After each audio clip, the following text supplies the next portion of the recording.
Okay. Okay, here we go. Oh my heavens, this is looking great. This is looking awesome. Oh man, I want to thank everybody for being here. All right, how's it going, you beautiful people? And welcome to this video. I'm Cobalt GM, and we're about to play the tabletop role-playing game Esper Genesis by Alligator Alley Entertainment. Before we begin, let me tell you a little something about my players. We have the beautiful, dark, lovely playing our Keshian Princess Aura. We have the awesome Alloy playing our Ashenforge Warrior Argus. Hello. We have the magnificent Master Draco playing the Volna Hunter Rylan Bravestride. We have the terrific Tonto Tomahawk playing the fire-blooded Promethean Sagaristio. And last but definitely not least, we have the Titanic Typhoon 44 playing the Earth-born human captain Jonathan T. Archer. And that's it. Those are our players. Now it's time for one of them to grace us with a recap of our last session. After hours of deliberation, it has finally been me who has been nominated to do said recap. So I'm going to make this brutally short and painful. We started off last session in the bar, finishing off our meals at the captain's cabin? Hideout? Hangout? The Captain's Lounge. The Captain's Lounge, yes. To which we finished our drinks, had some words, up until we got a distress call from the ship that Captain Archer pilots. I am currently drawing a blank on the name. But with that, we all began immediately heading back to the ship. Parkouring, taking elevators VIP style, and for some of us just flat out falling on our face down several flights of platforms. It was me. Yes. To which we get to the ship, and we discover that the ship has been boarded by a couple of reptilian-like humanoids who are trying to get information out of the captain's wife. The captain sneaks aboard and is able to create a flanking maneuver and start shooting at them as the rest of us begin our siege on the ship and quickly dispatch of these menaces. There was a short interaction with... Oh god, what's Dickhead's name? The Port Authority, the one who's trying to sleep with Aura. Cutlet. Cutlet, right. Colette. Oh, no, it's Cutlet, and that is all he will ever be known by. In which case, we basically shamed him and sent him on his way again, as we were preparing to then go to the one ring that was damaged and has potential Lorendi invaders on it. So, we had a quick little break with some social interactions. I know Argus had to lay down Tana as she was fed one drink too many at the lounge and has been put to sleep. Not literally, but like put in bed. Right. And there was some other interactions with the characters. I'm not going to go through all of them because I frankly don't remember all of them. These things happen. But we geared up and we begun heading to the ring via the maintenance and sewage ports, to my understanding. We were almost caught trying to break in by the security guard, but we were able to narrowly avoid detection with a little bit of luck on our side from the dice roller. Right. We began our trek through the hydroways and everything, and came across some slimy bunny-looking creatures, which were able to self-replicate if they took any damage. We were, however, able to distract them by throwing some rations down the waterway, and they followed that.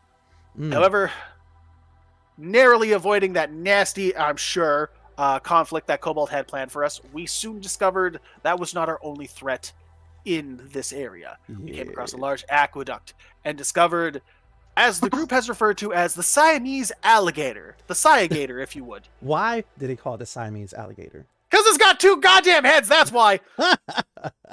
And thing was massive. And so, that's how the fight started. After some blood, some tears, a little bit of frustration, and some good luck, we were, however, able to best the beast and continue on into the disabled ring, where we had a rather gruesome image shown to us of a city in rubble, shambles, and an invading alien force showing its presence. I think that about covers the majority of it. That does cover about the majority of it. Is there anything else that any of our other players would like to add?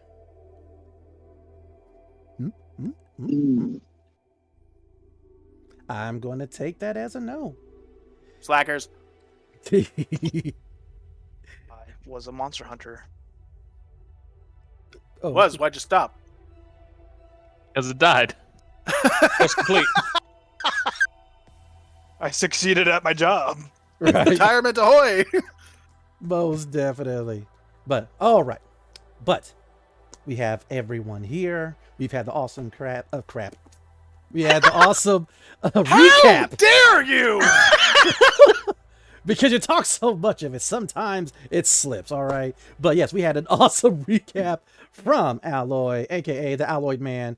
I got to remind myself to go ahead and put some links into your channel when I get a chance. Dude. You know what? It would actually probably help if I switched which profile I was when I'm making comments, because now they're seeing my slave name, not my actual channel name. It happens, trust me. Yeah. All right. But we are getting ready to get started. All right. We last left off. Our incredible heroes had managed to navigate the biowaste conduit, or as we would like to call it, the sewers of the space station of the Pelivaro, to get from the hangar bay where they were at to a location called Segment 4. Now, each segment is effectively a city unto itself. It has its own residential sections, industrial, etc. It is effectively a world. But unfortunately, this one, Segment 4, was heavily damaged, almost destroyed, when the evil Lorendi attacked. What they were after, no one was really sure. But Segment 4 has almost lost all of its power, which means that if there are any survivors of this attack, eventually they would die due to failing life support systems.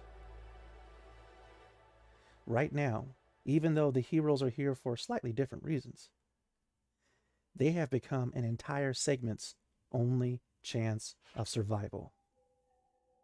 After braving the biowaste conduit, luring away the sewer bunnies with their rations, overwhelming the two-headed mutated croc, Sagaristio managed to put his mechanical skills to use and pretty much axe open the hatch that led you guys into the frigid and frozen Segment 4. Let me ask you a question. Oh, sure. No, that was it. He asked him the question. Oh, that's what you're saying. Yep. All right. But I'm talking about, this is the serious cold that people over here in California don't know nothing about. We do. Oh, the cold that stings your skin. That burns. It's called being Canadian, eh? Yes, that stings every time you inhale. Immediately bypassing the hatch into Segment 4, you guys are wading into almost waist-high snow. From its atmospheric generators losing power, going on the fritz, things are frigid, frozen over, covered in snow, and who knows what else. The buildings are destroyed, shot to pieces by some powerful weaponry. And so far, the streets seem eerily vacant. There's various types of destroyed vehicles all about, but you don't see any people, any beings, neither alien nor Terran. And the only thing that's currently breaking up the sound of the frigid breeze, which on this breeze carries a very, very potent scent of ammonia with just a taste of death. Immediately, Delicious. the ground underneath your feet begins to rumble. You hear behind you and above you things cracking, breaking, and giving way. Some of you manage to look up in time, some of you don't. I don't know, but I need everyone to roll a DC 8 dex save as The frozen wall behind you begins to shatter from your guys' breaking of the hatch. And now huge chunks of ice are immediately falling down, getting ready to inflict damage upon you all. DC 8 deck save given to me. We have Sakari Steel with an 11. He makes it. We have Aura with a 16. She makes it, grabbing her bondservant, her friend. Motherfucker! In the process. Bye, guys. Aura. Sorry, not Aura, but Argus. Unfortunately, in his heavy armor, he was just a little bit too slow. While Captain Jonathan Archer just barely made. Okay, if you're going to be grabbing him to pull him out the way, you're going to be voiding your previous roll, doing it again, but with disadvantage. Do you want to do that? All right. Oh, sure. You know, if you fail, you don't both have take to. damage. You don't have to. But he Captain, is looking save out yourself. for his crew. All right. Captain, I'm not crew. I'm passenger. I'm cargo. He sees the incoming chunk of ice getting ready to smash the both of them. DIS. That is DIS true. After everything, yes, sir. You don't have to do this. See what happens. Motherfucker. Oh! Look at that! He grabs you and pulls you out the way as the ice comes crashing down exactly where you stood.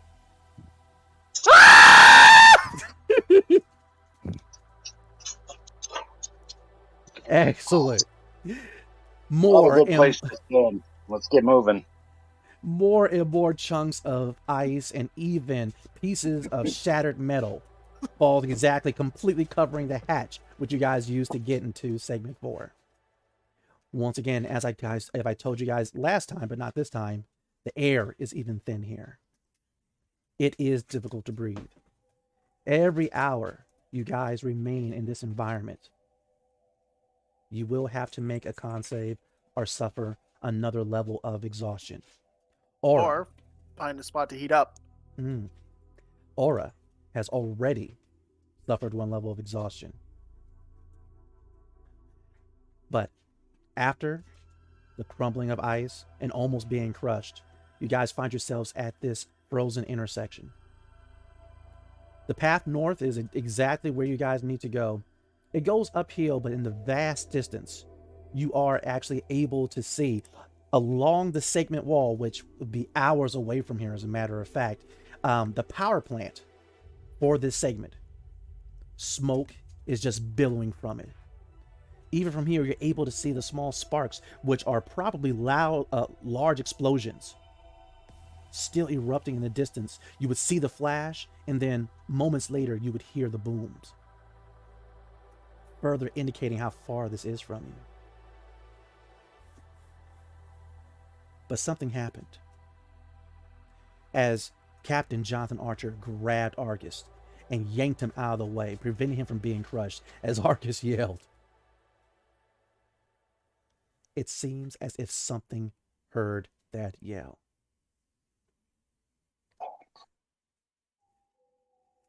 Once again, you guys are at this T intersection. The street north, west, and east are available to you. Going back into the biowaste conduit is currently not an option unless you wish to take hours unearthing it. I apologize about my loss of composure there. Like I said, not a good place to stand. Let's get moving. Perhaps we should fashion some sort of sled or something in order to get through all of this snow. This will take forever if we do not find an alternative means to get through. Ori. That's an idea. Ori, she gets up and she goes, Your Grace, it is freezing here. Taking my robe so that you will not catch cold. I'm actually going to give her my my thermal blanket from my survival pack. Which her? Ori or Princess Aura? Ori, because she seems like she's literally about to freeze to death. And I'll give Aura mine, because I'll be fine. I also have a heated blanket. Okay. And so with that, not only are they heroes, not only are they champions, but they're also gentlemen, as immediately they reach into their packs and start breaking out the thermal blankets for both Ori and Princess Aura. And Ori gives you both a nod of gratitude. Even while she's shaking, she's still rubbing you, Aura, to try to generate warmth. You can't. I suppose I have an inflatable bed. We can drag that around as a type of makeshift sled if we absolutely have to. I have another idea, but it would take using Sagi. I have 10 scales. I don't need them, but we can make snowshoes out of them. So if we ever get split up, that would help with the ice and snow. Yeah, some filament wire. Just attach it to the bottom of our shoes. Yeah. It depends on how big the scales are. Wait a minute. Let me see if I'm understanding this. You guys are making snow and ice shoes so that you will not incur the difficult terrain penalties I have planned for you? That is the idea, yes. You turds. They want it, if they're with me, they want to get that anyway. Because someone's a badass. Because I have expert wayfarer. Difficult terrain doesn't slow your group's travel. While you guys are debating about what's about to happen and about the construction of snow and ice boots, mostly to spur half the plans of the GM, all of a sudden, northwards, you guys hear this strange noise upon the chilling winds. You hear this.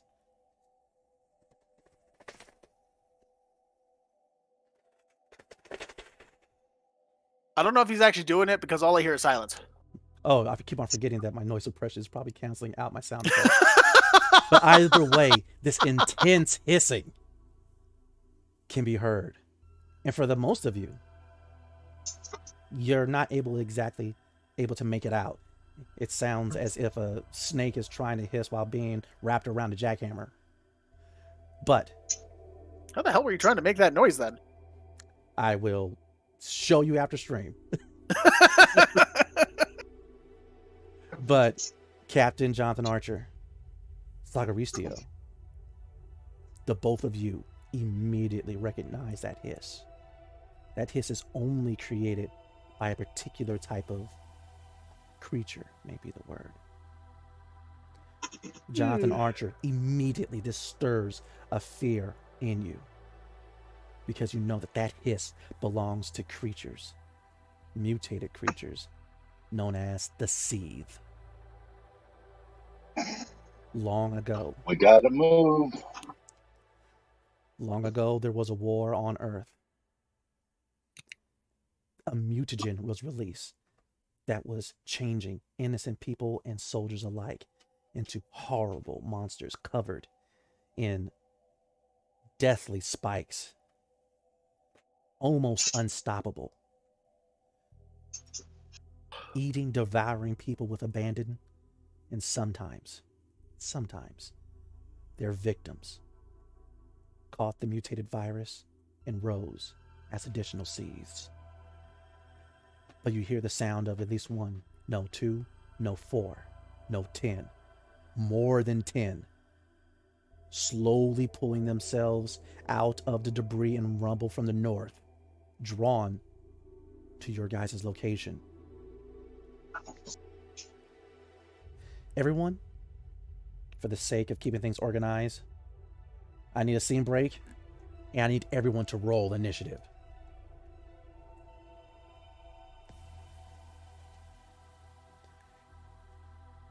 Why couldn't I have gotten that It's first? all right. Like, and also, another scene break. gonna be all right.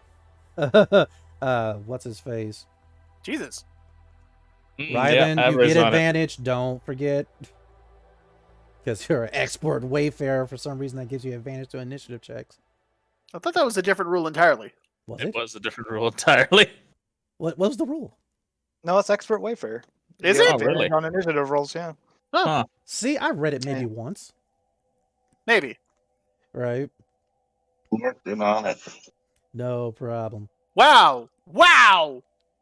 Do you see how low those 3 rolls in a roll were? Oh my. You weren't the How lowest. low? Rejoice, my friend. All right. For once. I'm just saying, like, a 3, a 4, and a 4 Right. are like pretty low to hit all at once. Right.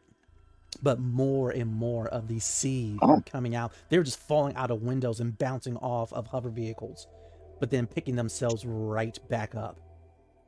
Their flesh looks burned and charred.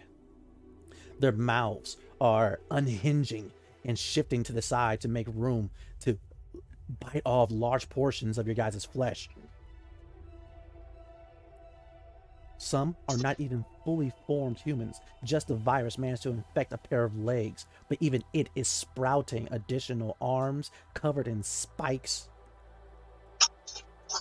Perhaps it is time for us to leave. Quickly. Post haste, absolutely. So far, you see the entire street from end to end, or should I say from side to side, littered with the seed spawn. Well, I hope they like difficult terrain. At the moment, they're about 80 feet away. Almost coming in a straight line. So far, you guys count, let's see here, 8? No. 16? No. Over 20. Slowly making their way towards you from the north. So going from the initiative, Rylan Bravestride, what do you do? Also, due to my background, I have a general sense of direction and recall the layout of wilderness or urban terrain. This will count as urban terrain, yeah. So I'm going to use that with my wayfarer to make the safest path for the party. Doing some extra reading that I don't know if it counts as this is when traveling in a particular area for at least an hour. That's when the difficult terrain doesn't slow your group's travel. I don't know if that means the space station or per location of the space station. So I guess that's up to you. It will apply here, but not in combat. Okay. So, yeah, I'm going to pick out the right path as I am pretty much the guide / escort in this situation. And well, it goes like this. Seeing as how your objective is very far in front of you, going east or west, pretty much it balances out about the level of danger. I don't want to say that it doesn't matter, but from what you know right now, you cannot tell there is any difference in danger depending on which path that you choose for your group. Okay, and then I have one more question. Mm-hmm. Is there more icicles or stuff at like giant stuff on the top or the ceiling? All right. Well, looking straight up, you just see the destroyed holographic emitters that would give the illusion of like a clear sky. So far, it doesn't seem as if ice has formed on them yet. They may have just enough power to stave that off.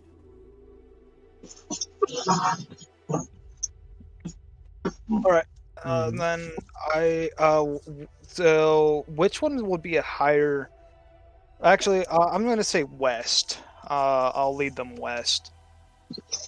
All right. You give that general order, but the real question is, with these seeds spawn about 80 feet in front of you, do you engage them or do you take off?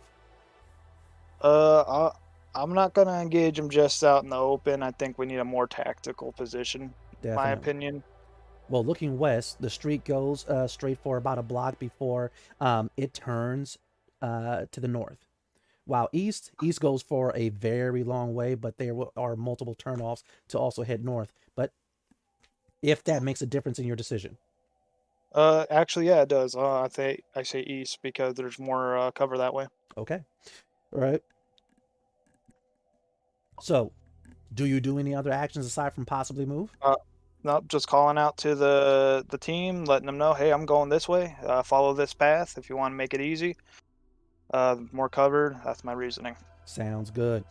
All right. Next up, Captain Jonathan Archer. All right, Argus, you're after him. Archer, yeah, you know these things are tough. They don't stay down. They don't know what pain is. All they know is kill and eat. Zombies. Follow the kitty cat, people. Let's get out of here. And if he's in motion, so am I. Stand with him. Right. Argus, what are you doing? Sagaristio, you're after him. Following the guide, I'm going to try and usher everyone along and make sure that we stick to like the most efficient way possible. Although I would caution using too much for loud noises. This will just attract more of these fuckers. Right. I already feel bad enough that I screamed when I almost got crushed. All right. Last but definitely not least, we have Aura. You're welcome, by the way. Thank you. Thank you. Thank you, Captain. It's safe to assume you guys are all heading eastward, correct? And no one's engaging the seeds, correct? No one's engaging. I'm awesome. not. But before I do, I am gonna put barrier on Argus, just in case. I'll also take up the rear on this instance too. Just try to like keep everyone in front of me. Sounds good. Sounds good. So, Argus, you take your position at the rear. Rylan, you're leading your group. Everyone else falls in the middle as you guys make your way eastward. Traveling between the destroyed hover vehicles, you're able to see these huge craters within the streets, seeming as if possibly the Lorendi were blasting the streets with starfighters, possibly. Because you could tell from the angle of these huge craters and potholes that this wasn't done by some regular explosion on the surface. Lastly, you'll also see a lot of things that are frozen as if they were frozen from some type of beam or something from a certain direction. And this direction seems to be upwards and at an angle. But either way, as you guys are traveling eastward, the Seethe are following. After falling all over themselves and stampeding themselves, yet not dying, their bodies seem to be contorting and they're almost seizing as they're developing more spikes, even to the point of more spikes along their feet that seems to be negating the ice and snow of the terrain. And now they're picking up speed. As you guys are traveling east, you have the first opportunity to turn left to head northwards. All right. Do you do so on this first left? Looking down the street, it's more of the same. Aside from the fact that 3 blocks down the way, you do see a destroyed building that has toppled over onto the street and that you guys are going to have to climb over. Do you want to take this street northward or keep on going east? I'll Keep on going east. If that building's to the north on this one and it looks like we'd have to climb it, we don't have time for climbing. Yeah. Those things are picking up speed. So that's what I was thinking. They are 70 feet behind you all. We're going to keep going east for a little bit longer. Definitely. You guys continue change on. up, trying to get in between the rubble and the buildings to cut sight and making it a little more difficult for them to keep track of us at this point. How do these things even see? Their eyeballs still work. Okay. What about the ones that are like, you said legs with spikes growing out of the rest of them? Like their feet. Yeah. That currently is a mystery to you. But if someone has xenobiology, I would allow a roll. In the meantime, I actually need something different. Since you guys are trying to pretty much avoid and, in a way, hide or get away from them, I do need a group stealth check. Success as a group will increase the distance, but failure as a group, of course, will cause them to draw even closer. Yeah, he's trying to kill us, guys. Don't know what you're talking about. Bullshit. Don't lie to the people watching this like that. Oh, I am not going to kill you. DC? All right. Right now, the DC is 12. We have I got it. 2 failures, 1 success. Come on now, boy. I'm going to use my inspiration from doing recap. Go ahead. Because roll the guys, stealth with advantage then. This ain't doing so fucking hot. Wow! Still a 4, even with advantage. Okay. Wait, we have stealth with advantage? No. I used my inspiration to roll with advantage, and I still only got a total of 4. So do we have disadvantage or? No, it's just a regular Okay. roll. I spent inspiration to get higher, but I fucked up. All right. So, We've got team, you only have 2 successes, 3 failures. They have moved They have started to pick up speed. Instead of running on just their 2 legs, many of them are now running on all 4s. Extra appendages are sprouting from their back as they move to about 50 feet behind you guys. More are oozing out of the buildings as they are attracted to the sound of the other ones hissing and chasing after you. And now that they are within 50 feet, a combat round is going to begin. They don't get to attack first. They don't have surprise or anything like that. But Rylan, you're leading the group. You're in the front, and you're effectively furthest away from them. Do you do anything? Well, I have range, so if I'm at the point where I know my party or my pack can be in danger, I'm probably going to do whatever I can to make sure the slower ones can catch up to me, or get past me. I'm going to use my Hunter's Mark as my bonus action. Okay. And you wish to mark one of them? Yeah, if they die, it transfers to the next one. I can use this twice per day, or to my wisdom modifier, so I only have a 2 in that. So I'm going to put the Hunter's Mark on one of them. What this will do, are these counted as, let's see, choose a creature with a 90 feet, deal a nectar 1d6. If the target's a favored quarry, or one currently chosen from your target, are these counted as a, no, probably not a beast. So no, they're not. Okay, so I'll get an extra 1d6 on them. Okay. Give me that roll. All right. You went from leading your group to spinning around, letting them run by you, and you're using, of course, your rifle, right? Yep, and I'm actually going to start out with a, I'm going to burst the first one, and with that, I have to go to the burst rule. I don't have it all written down because I don't have enough room on the character sheet, but... It's a 10-foot cube. Yeah, that's a DC based. Yeah. Okay, so what's the DC that they have? 13. DC 13. All right, coolness. Okay, let's see what's going on. Okay, yeah, they're making it.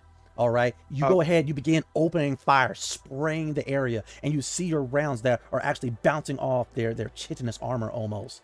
These parts of flesh that have been burned to the point of being hardened, even against your bullets. Okay. I also have Gangbuster, so a target within 5 feet of the one I bursted at, I will attack that one. Okay. Roll to attack. So you went from just spraying the area, just going full auto for a moment, to switch into just burst fire and actually trying to hit individual targets. You squeeze the trigger. Roll that damage.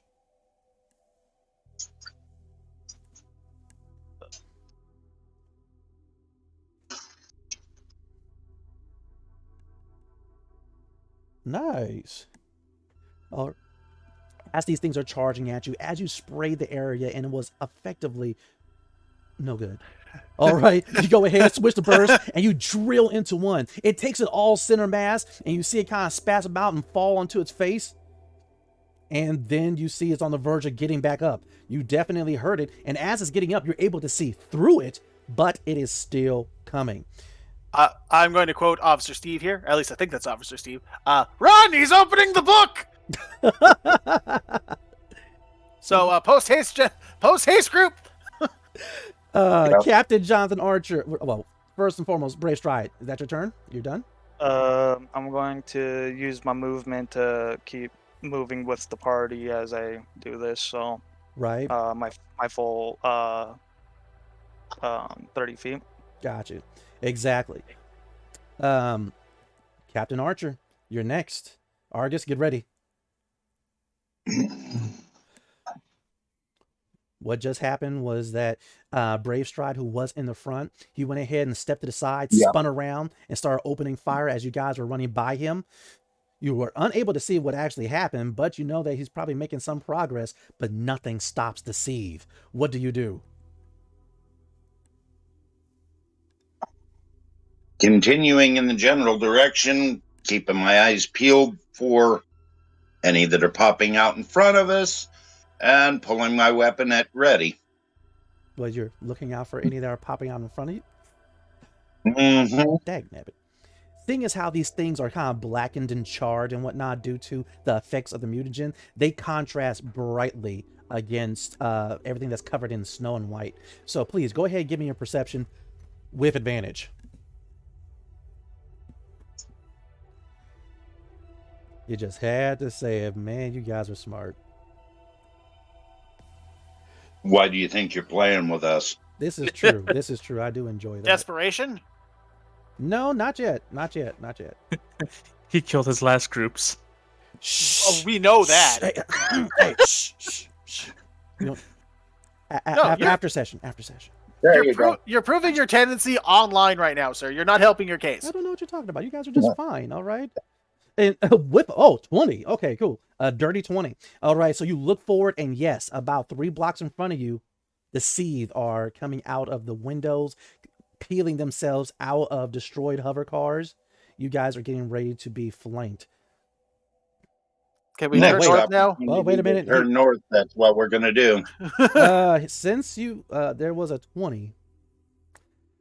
Archer, you and you alone briefly noticed, almost missed it, was a quick shadow that flew over all of you. Oh, for fuck's sakes. There was a deep flap of something that flew overhead. You were unable to catch exactly what it was. But you know, whatever it was huge. Is this payback for Nevermore? Is that exactly what's happening here? No, not yet.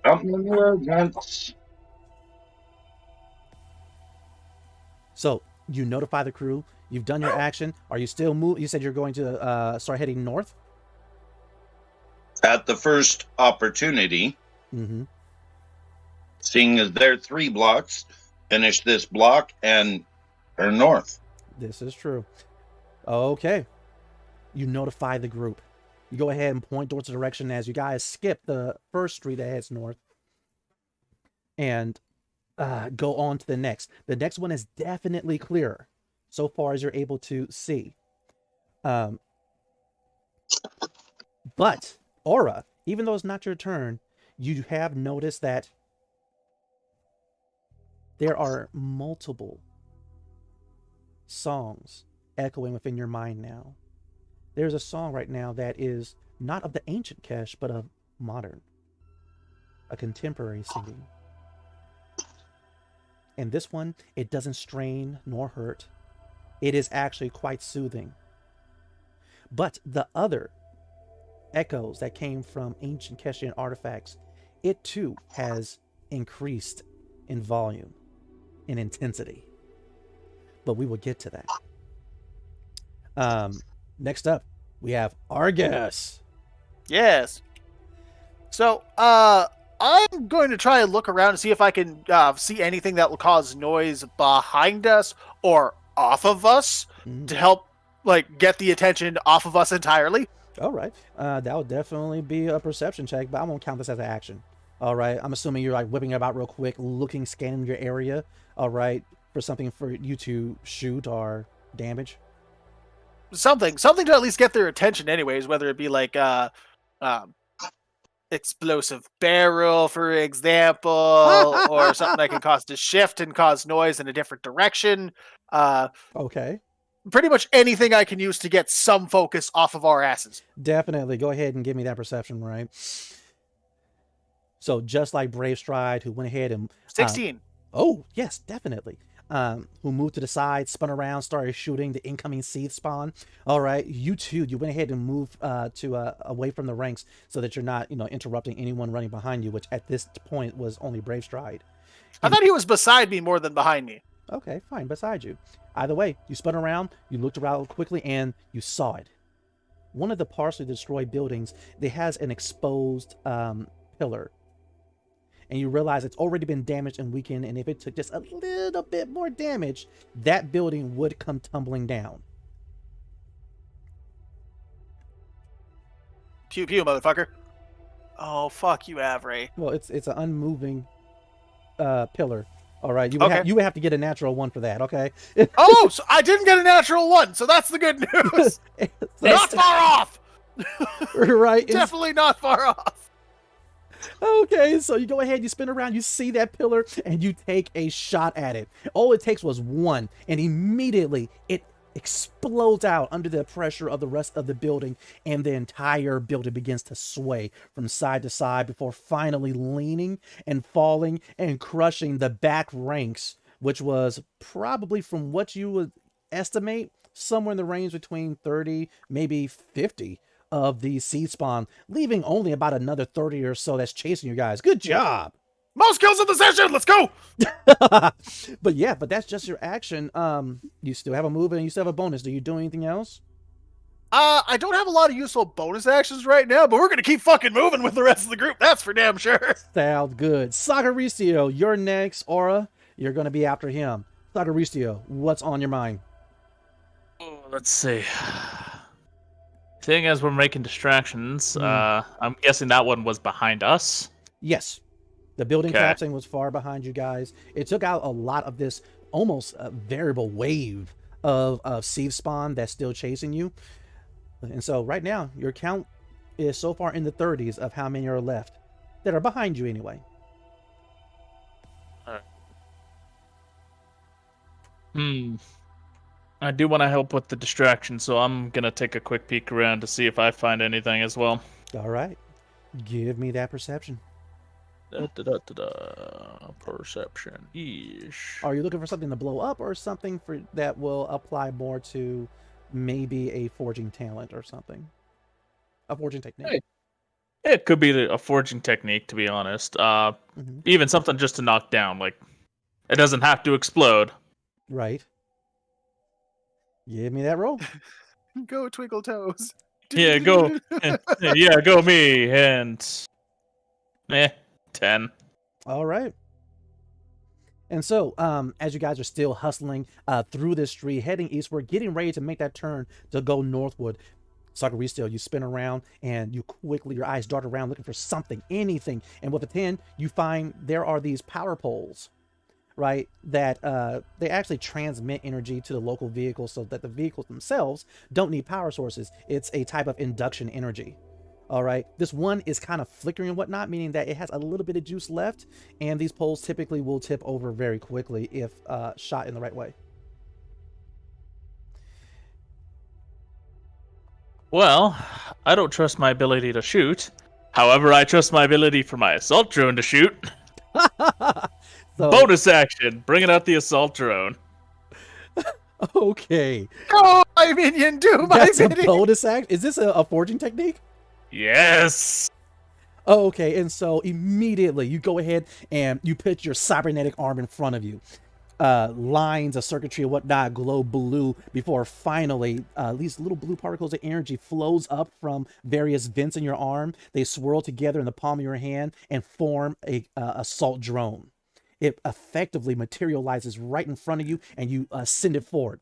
It flies over to where the pole is and immediately open fires. I just need you to roll to attack for it. A 1 means it didn't do anything to it, but anything more than a 1 means that it shoots it and it falls over, creating a very, very temporary barrier for these seed spawn. Well, I rolled another 10, so. All right. And so this little circular droid, it unfolds a pair of like pretty much blaster limbs and it just hovers right over there. Blast the power pole. It sways a bit before finally falling over directly in front of the path of the incoming seed spawn. They crash into it, some go over it, some are being electrocuted by it. It's causing a temporary gap in them, and they're no longer 50 feet behind you guys, but 55. Hooray. And I'm assuming you're going to keep on going, right? I'm going to keep moving with the group. Definitely. Aura, you are definitely next. And immediately, Ori, who was running alongside of you, she goes, "Your Grace, if you need me to stop and hold them back so that you can get away, I will do so." Knock it off. Hold on. I'm hearing something. I'm trying to figure out where it's coming from. Right. Go ahead and give me your perception check, as a matter of fact. Alloy, don't give me with the gifts, man. All right. You realize that's half of my job, right? Part of it. Focus, man. Focus. I'm trying to kill you guys. I'm sorry. Super The focused. environment and the sea spawn are trying to kill you. No, it's you. Even the chat knows it's you trying to kill us. Shh, chat. Don't touch. No Oh, spoilers. they know. So I'm gonna use inspiration. Oh, I see that one. I would use inspiration no. too. Guys, it's coming from the south. Let's go this way. All right. Oh, in case people are wondering, yes, we are doing the whole rule where everyone starts off with at least one inspiration. Oh, she switched Much that shit better. around. Oh, Nat 20. Oh. See, yeah. look, Avery like y'all. Okay, Avery bought off. No, she does. All right, because just as I'm getting ready to do something, all right, you guys whip this 20 out of nowhere. All right. Out of nowhere. You realize how many nat ones we've rolled today so far? Well, you haven't died, so I'm assuming not enough nat ones. I hate that fucking defense so much. Yes. Please put that in the chat, guys. Hashtag. But did you die, though? On the inside, I did. Ha! All right, Aura. Even though you're running, for your life, by the way, even though these creatures are literally damaging, injuring, and killing themselves in order to get at you, in your running, you kind of hit your runner's high. You become focused despite the exertion. And instead of focusing on the painful, damaging, ancient Keshian language coming from the artifacts, you focus on the pleasant, more contemporary Keshian language. And yes, it is coming from the north. And with a nat 20, you know it's the more modern version of the force field that you heard back on that planetoid all the way back in session 1, I want to say. Yeah. Yep. And That it in would listening be. to the song in your native language, in your contemporary language, it is a song of protection, a song of refuge. There's a Keshian temple here, and its force field is up, and you know exactly where it is. You guys, I know where we might be able to go. I think there's a Keshian barrier still intact up ahead to the north. Less words, more move. But with that, as they are only 55 feet away from you guys, the Seed have stopped they haven't stopped chasing, but now they're mutating even more and more of these extra limbs coming out of their backs, painfully out of their shoulders, some even out of their heads. And they are breaking off and launching their own spikes at all of you. Okay. I should have been typing this while I was giving the description. You know, it's pretty easy to get lost in a moment. Tell me about it. All right. And let me go ahead Well, and... you see, it's called as you're in the moment, you're distracted. Right. You And- said to tell you about it. Cobalt, get in that one, please. We will see, sir. We will see.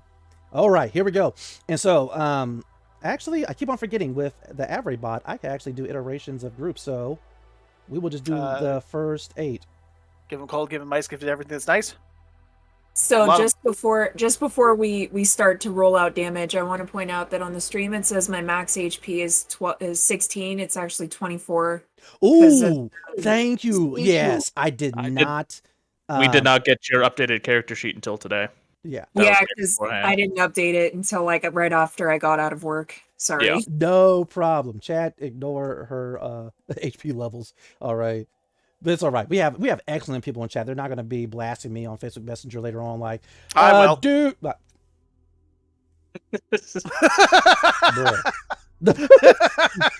Bruh. All right. But going in order, immediately, these broken off shards of mutated spikes begin to rain down upon all of you. Argus, My AC is 22 currently because of the force field that Zagaristo threw on me. I'm going to use my reaction to bring up Spiral Defender, so that's actually at disadvantage now. You tell me that after I roll. Of course. Mm-hmm. I'm sorry, dude. I already rolled it. So? But it's a reaction, so when you have to use it after the roll? It is a reaction in itself. Okay, he can call it at any time, but it doesn't apply after I've rolled. I can't make something a disadvantage roll after I've already rolled it. I'm calling shenanigans on your side. He's really trying to kill us. Okay. So, with that force field, Argus, yes, you see these things actually getting caught in the digital matrix that's currently surround you. And even as one has flown into the force field right here by the side of your head, through your helmet, you're actually able to see it kind of pulsate and whatnot, almost as if it was a stinger from Bee, Wasp, Yellow Jacket, the one that actually tears out its insides when it stings you. Those are bees. Those you. are honeybees. Yes, that is what it's doing, currently stuck into the force field that Sacaricio has put around you. Next up on my screen over here, so not in the actual initiative order, Aura. Oh, you lucked out. I shouldn't have said that. I take it your AC is higher than 5. Definitely. Yeah. These things are landing at your feet, at your side, whizzing by your ear. All right, it is horrible. Rylan Brave Stride. Your AC is definitely higher than 13, correct? Yes. Oh, definitely. With your Volna cat-like agility, you're able to sway from side to swide. Yes. Swides! Yes, swides! Swide! Dear heavens, someone keep a tally. I'm doing my acrobatics through it all. Definitely. You are parkouring and sliding over destroyed hover vehicles, going into combat rolls, all right, cartwheels. Either way, these spikes are not touching you. Sacaricio, you get the 22. Of course I do. And yeah, I can't even use my reaction to do anything about it, so whatever. Okay. This is 5 points of damage. All right. Archer, you get the 15. What is your AC? 13. You get the 5 points of damage. Sorry. You went from 22. It should have been 18 after that. I will update the character cards. No. Okay, so like I was the 10. I didn't take it. Aura was the 5. She didn't take it. Brave Stride was the 13. Sacaricio was the 22, and then you jumped down to the 15. You bypassed the 18. Okay, you are correct. Thank you for keeping track of that. I did bypass the 18. Sorry. Yep. Captain Archer. Either way, it hits. Either way, you get the 5 points of damage. Also, both of you, I do need a Constitution 8. A con save, DC 8. But now we're going to the 15. Argus. It's still 20. Aura, it's 7. So that's a no. All right. Brave Stride, you get the last one. 20. Even though you were able to parkour around so many, as soon as you landed from a roll, one nicks through your shoulder.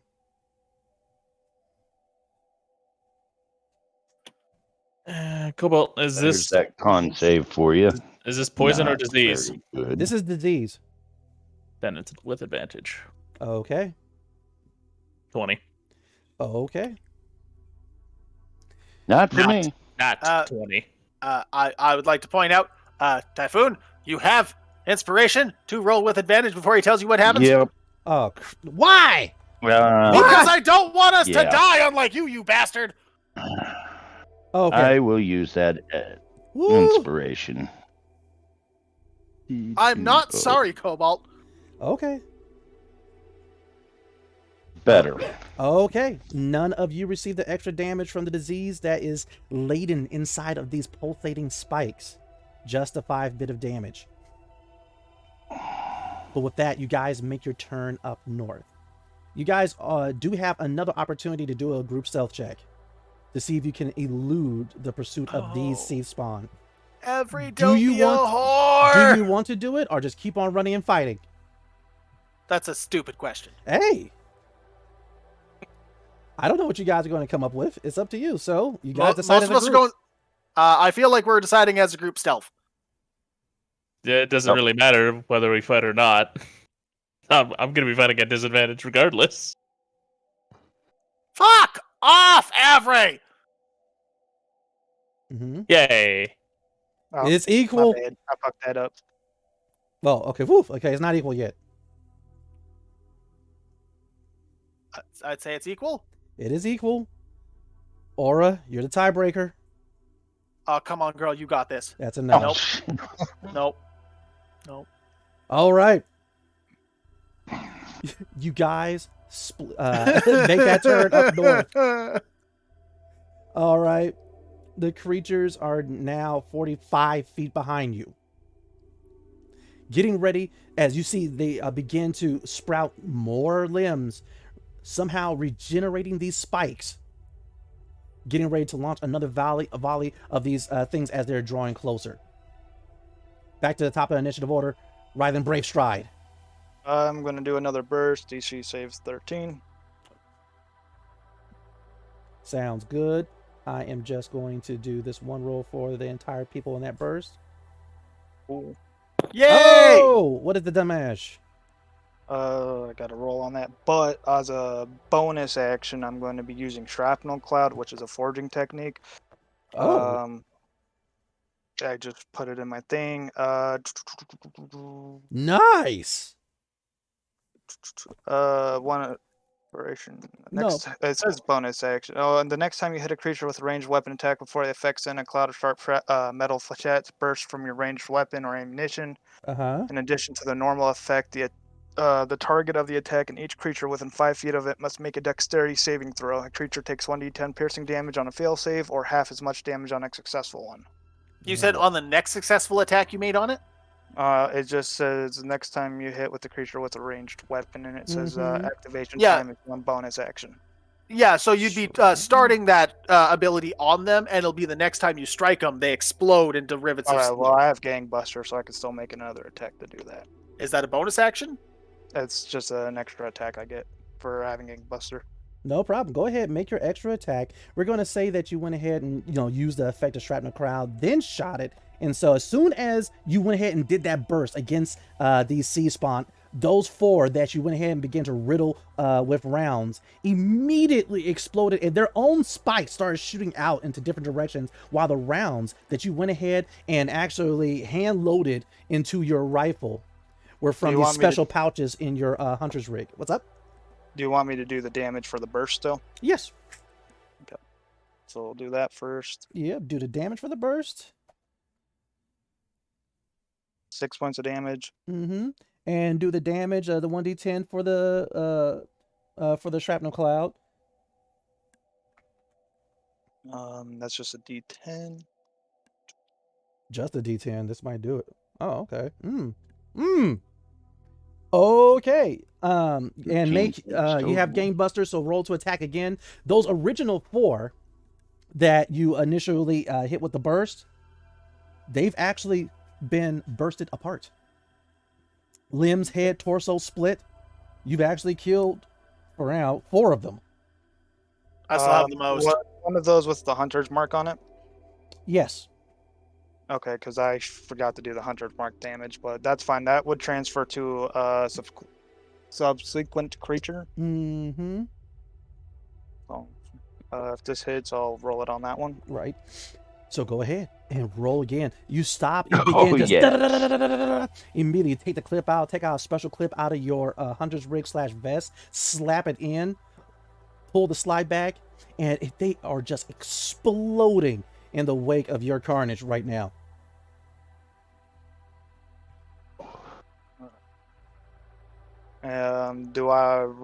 Did that hit?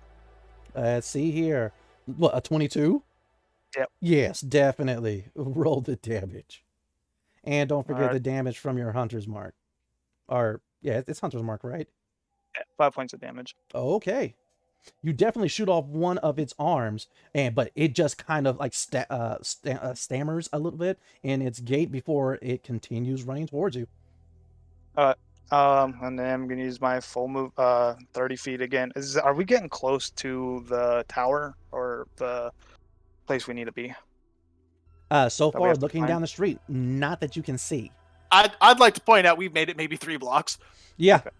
Like, it feels like it's been a lot longer, but we have not gone far. This is true. We need to shake these fuckers. All right, but you doing anything else, Brave Stride? That's all I can do. All right. I'll just move my 30 feet so I can get out of their range a little better, hopefully. And Typhoon 44, aka Captain Jonathan Archer. You are next, Argus. Get ready. Damn. Yeah. Our surroundings are buildings, correct? Yes, they are. There's like any of them look like. Mm-hmm. Any of them look like they're open enough that I could slip into one and disappear for a moment? Definitely. Don't leave us. The captain's supposed to sink with the ship. We're the ship. Definitely. The destroyed storefronts and whatnot would definitely provide enough cover to break line of sight. Even to the point of seeing how dark they are inside without power, you would get advantage to stealth in there.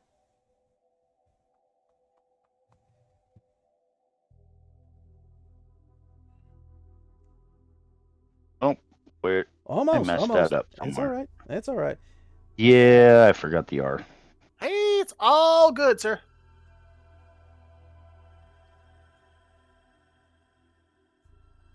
Ooh. And so, as Brave Stride is just offloading on these seed spawn that are just running full bore, chasing the lot of you. And with a 21, I just disappeared. Yes, you do. All right, and we will definitely find out what happened to you in a bit. Argus. Same idea. I'm trying to look for anything that's going to cause them to either deviate or get crushed by stuff. Anything to slow them down so we can get further away. All right. Sakaristo, get ready. And so, yeah, there's definitely, well, if you're looking for something very beneficial, that will be based on your perception check. 16. Wow, you're getting really good at this. I'm consistent at the very least. Definitely. Now, if I could hit the broadside of a goddamn barn, that'd be a plus. This is true. And so with a 16, you currently have a couple of options available to you. You have another power pole. All right. Next to that power pole is it's still partially destroyed, but mostly intact. Let me just say that it's a slightly dilapidated hover vehicle. Of course, these things do not have a lot of explosive force, but if it has any type of residual charge from when the power was on, it may do something. So what you're saying is like trigger the power lines to set it off? Is that the implication here? No, it's not. That's up for you to try to do. Actually, that's kind of awesome if you want to shoot the power tower onto the hover vehicle. I hadn't thought of that. Can I use cinematic advantage to do so? Now, I have an idea. Okay? Let me hear your idea. So, as we're like trudging through the snow, trying to get a little bit of head, I'm going to see the opportunity and I'm going to like activate, take my shield off and throw it down in front of me and kind of land on it belly first and use it to start propelling myself forward as I start shooting the power cables, trying to get them to land on the hover car and kind of usher everybody in a direction away from it. Hopefully when they see the big guy, he's like snowboarding away from something, they get the clue to move fucking faster. Yeah, that is cinematic enough, man. Make your attack check. +3 with a ranged weapon, but I have ADV. 14. You activate the shield that is located on your forearm gauntlet.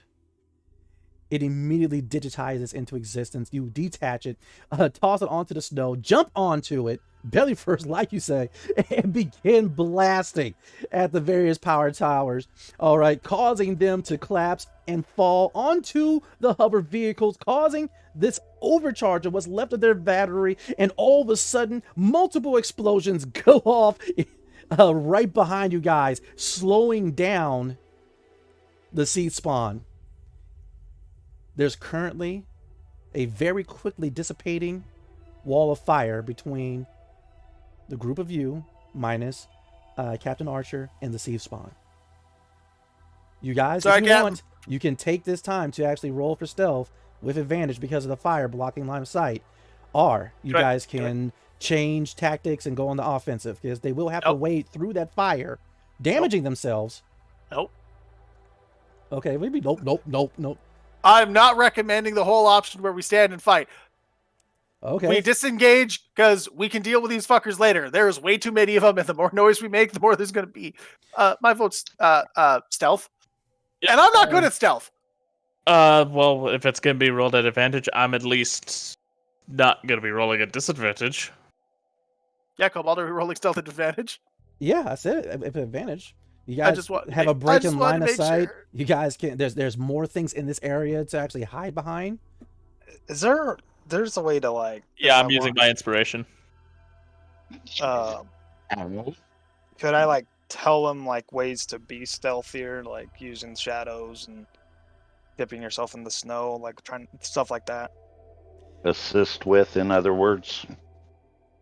Well, he's still got to do part of the group thing, so it's really hard for him to assist as part of a group role. Okay. I will say this. So far, the group's only a group of 4. And we have, 3 successes. Aura, you sweet, sweet soul, you finally passed it. Yeah, so... I also finally passed it. And we do have 1 failure, but 3 successes, 1 failure. As soon as the fire gets down to about chest level, they go through it, blazing and all.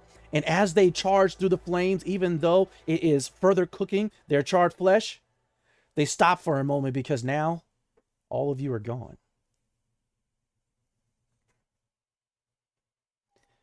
Little do they know that you're only about a block away, currently huddled in an alley between 2 buildings.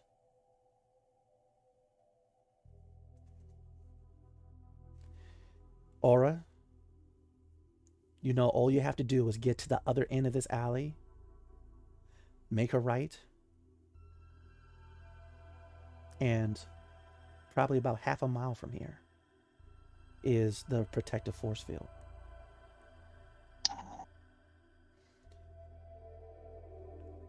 I'm gonna mental missive that to Raylan.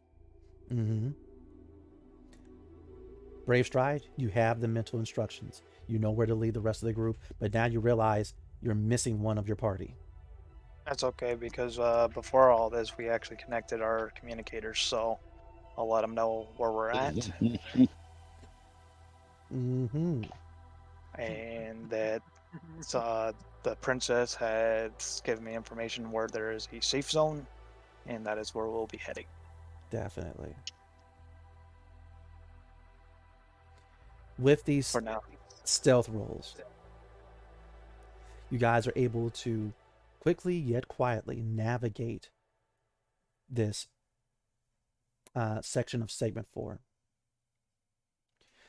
You guys are actually finally able to see in the distance while heading northward this golden force field that's encircling part of what looks to be a pyramid. But it is still blocks away before all of a sudden a shot rings out. It flies between your group. It doesn't hit anyone.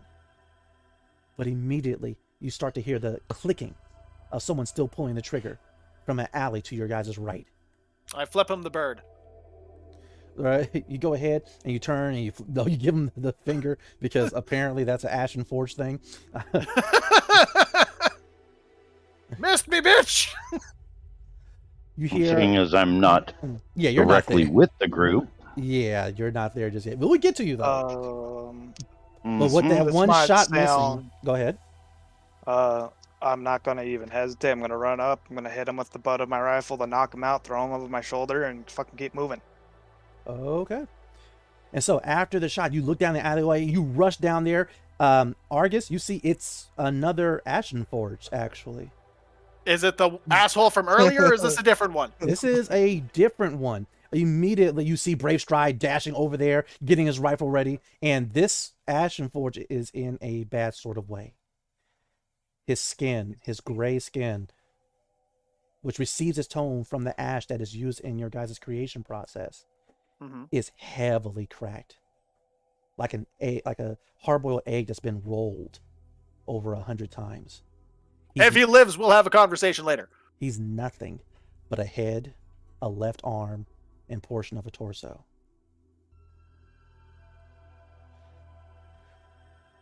His one good eye he is using to try to level his pistol at the incoming Brave Stride, and he is just clicking away. Just click, click, click, click. He's yelling out in Dendusi. Actually, how many people speak Dendusi? I do. Oh, right. Well, sounds like foreign swear words to me. It does. Yeah, you're probably not wrong.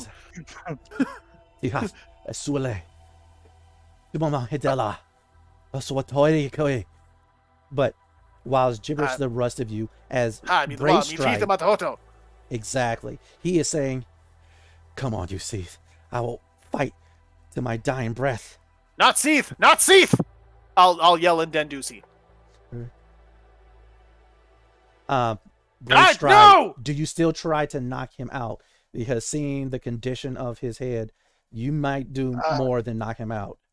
At this point, it might be better just giving him, like, I'm going to look at my Ashen Forge, like, can he survive in this state? I've never been injured that badly. It is hard to say. We are rather resilient, however. He is missing a lot. Will a merciful death be all right? Let me carry him. He may have information. Just keep him quiet. And I will say in Dendusi to him, please come with us, but be quiet. The Seath are still out there. With that, he kind of turns his head so they can hear you a bit better. Hola Sala Argus? He's like, is that you, Argus? Ye, Argus.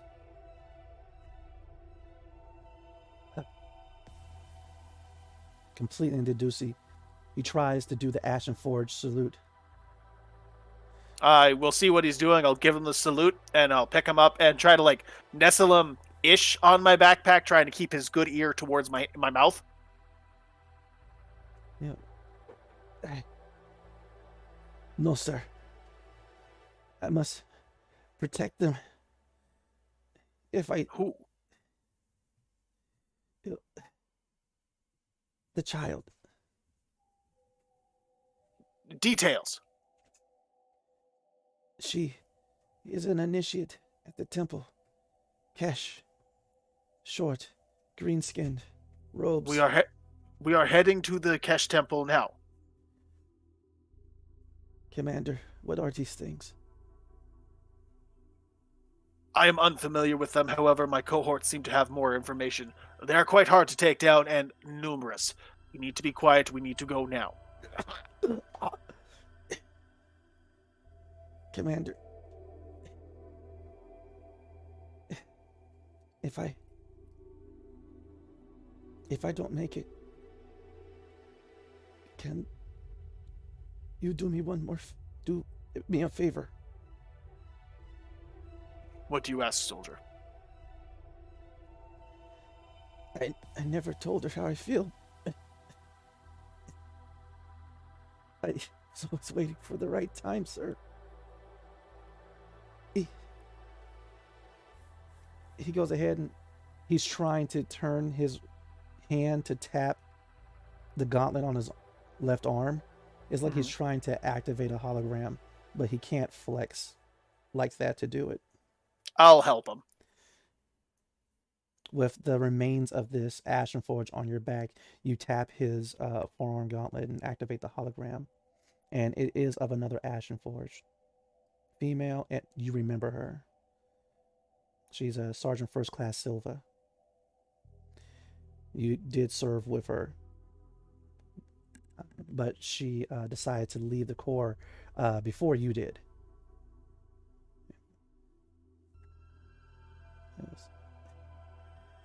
I came to Pelevaro because she was here.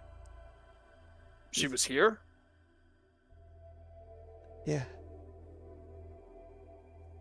Officer, or soldier, leave me your identification number and I will make sure she hears this. If she is still here, she will know of you.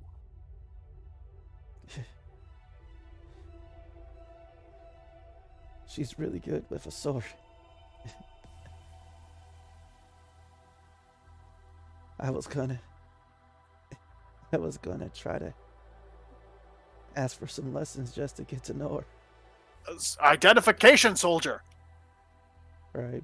You see he's just staring off into the distance, watching her practice art. I'm gonna lay him down in the snow and just kind of like give him a moment as he's clearly gone, and it won't be long before the light leaves his eyes. Yes. I know it's weird that I could watch her for hours, but it was like she gave meaning to utilizing weapons. It was beauty in motion, purpose in practice. But now she'll never know. I'll grip his hand real close as the last little bit of him fades away. And with that, the cracks multiply before finally he returns to the ash from whence he came. I'll take a moment of silence. Kind of take a deep breath in. All right. During his moment of silence is when I'd choose to try to stealth back in. That's fine, because I'm taking his gear and we're moving now.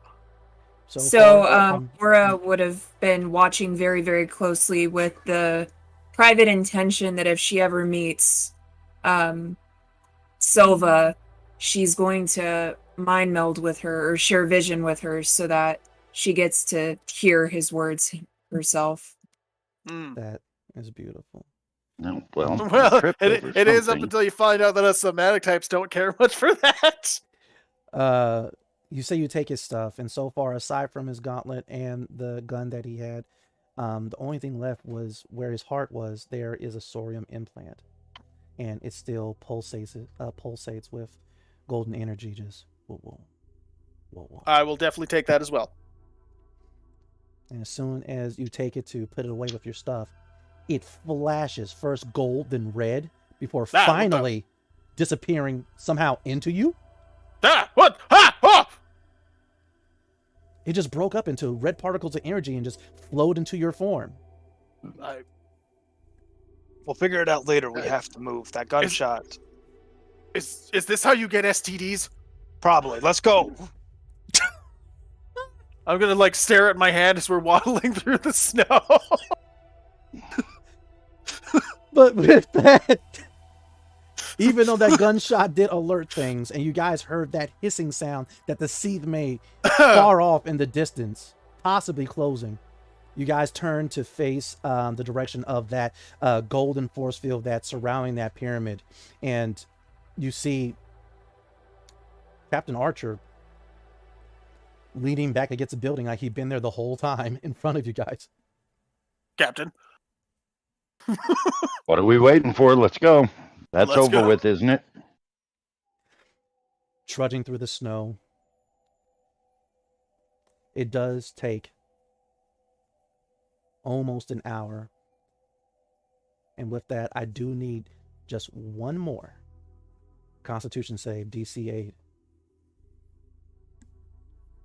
From everybody. Disease or poison? Extreme cold. Oh! Just made it. Was that you burning that inspiration? I didn't need to. Ty, you rolled a nat 1. Or am I looking? That was on his stealth when he got back. Oh, Okay, that makes more sense. no problem. We're on the same page now. That's why there's the +6. But yeah, No problem. Okay, that makes sense. Thank you so much. Wow, surprisingly, none of us are freezing to death. Yep, no one took an extra. I'm actually going to tell everyone, hey, huddle closer together. Our body warmth will. Mm-hmm.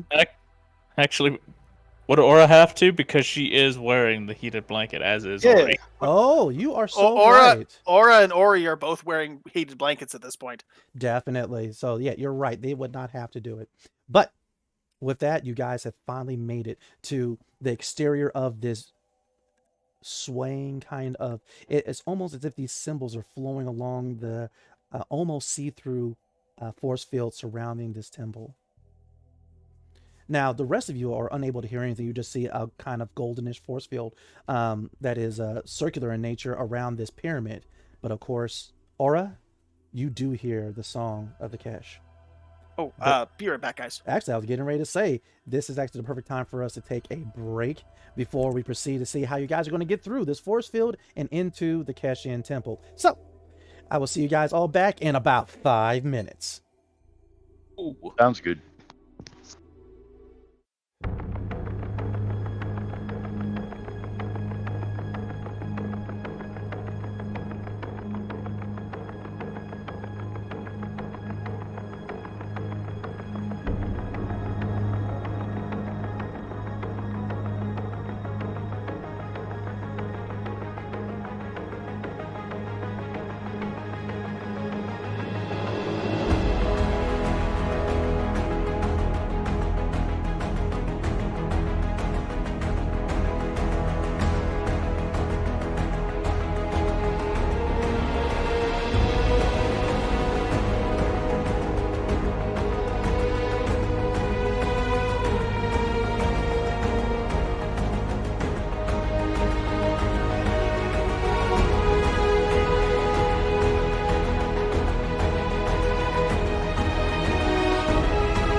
Altus Das, yes.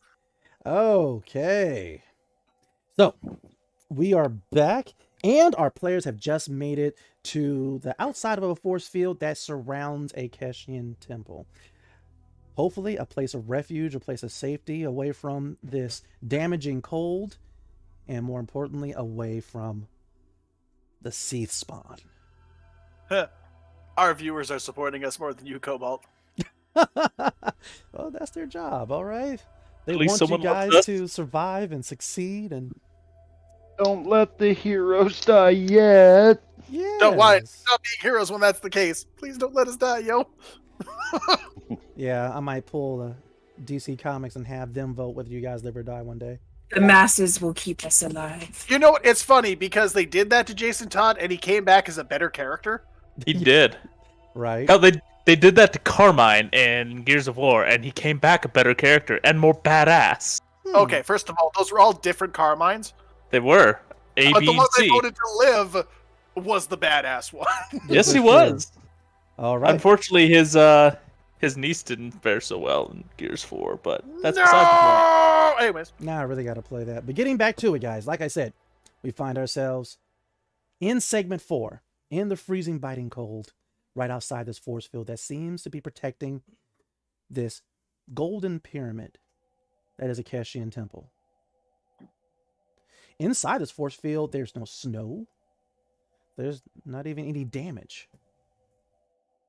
It's been perfectly protected. Does Would anyone... you be so kind as to knock, princess? Mhm.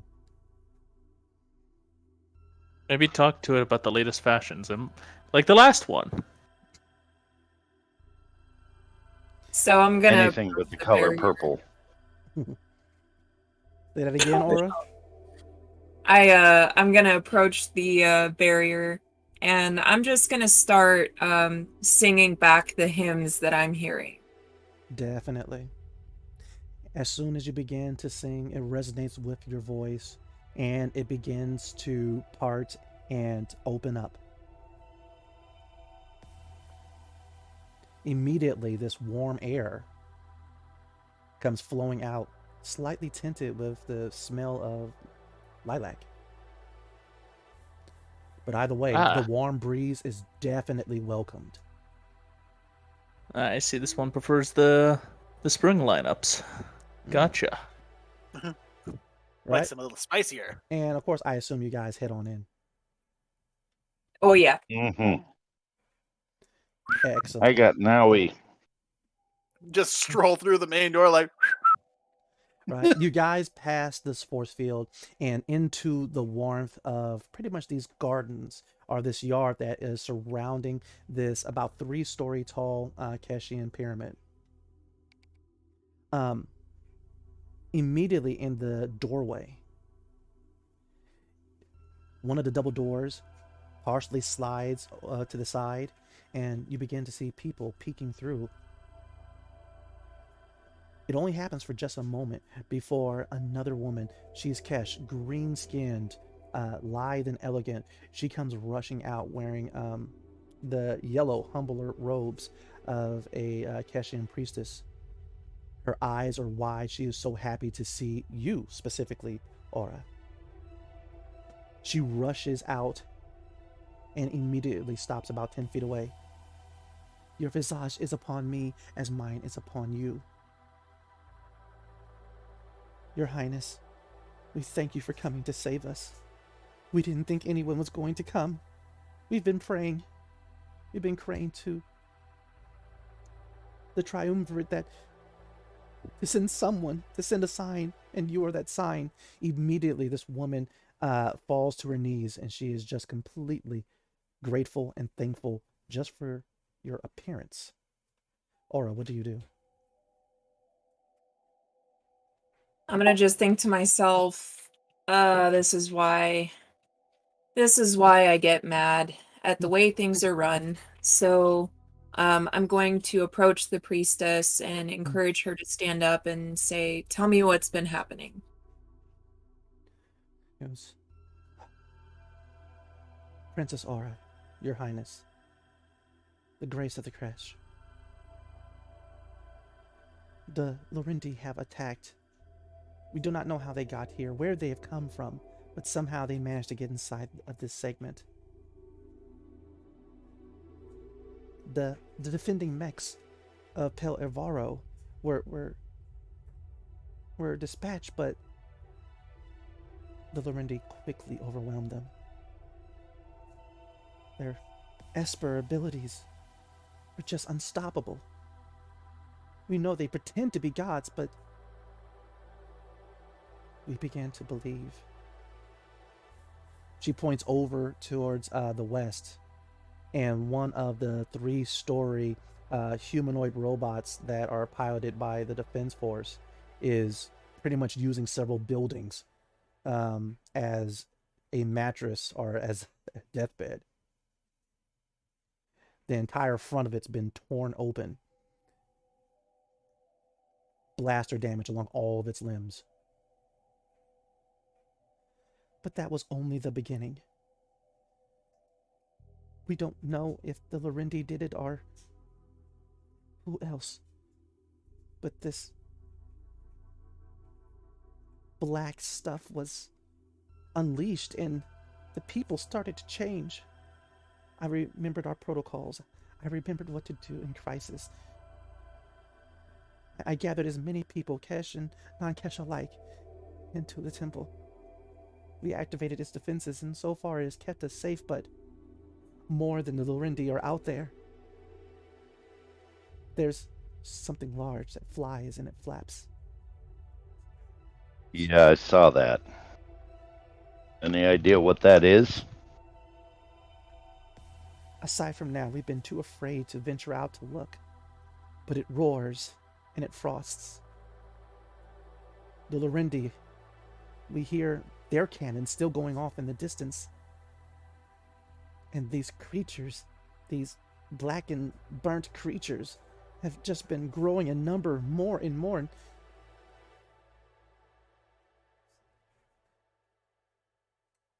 We don't know how long this force field will last, but once it collapses, Princess, just please take us to your ship. We'll be well on the way out of here.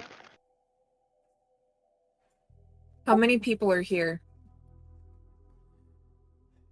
57. How many of them are injured? So far, none. We have tended to their wounds. All are recovering.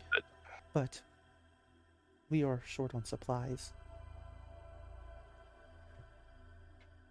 That shouldn't be that big of a deal. We're gonna get out of here. Your Grace, how may I help?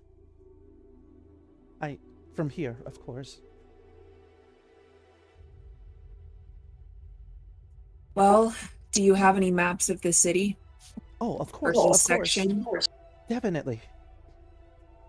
Immediately, she brings up her little device she has on her wrist, and she brings up a map of Segment 4.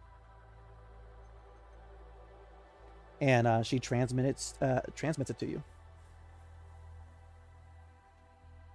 I'm going to pull it up and then I'm going to ask, based on all of the people that are here, do you think they'd be able to give us a realistic layout of the buildings that are collapsed or the streets that are blocked based on just their eyewitness accounts?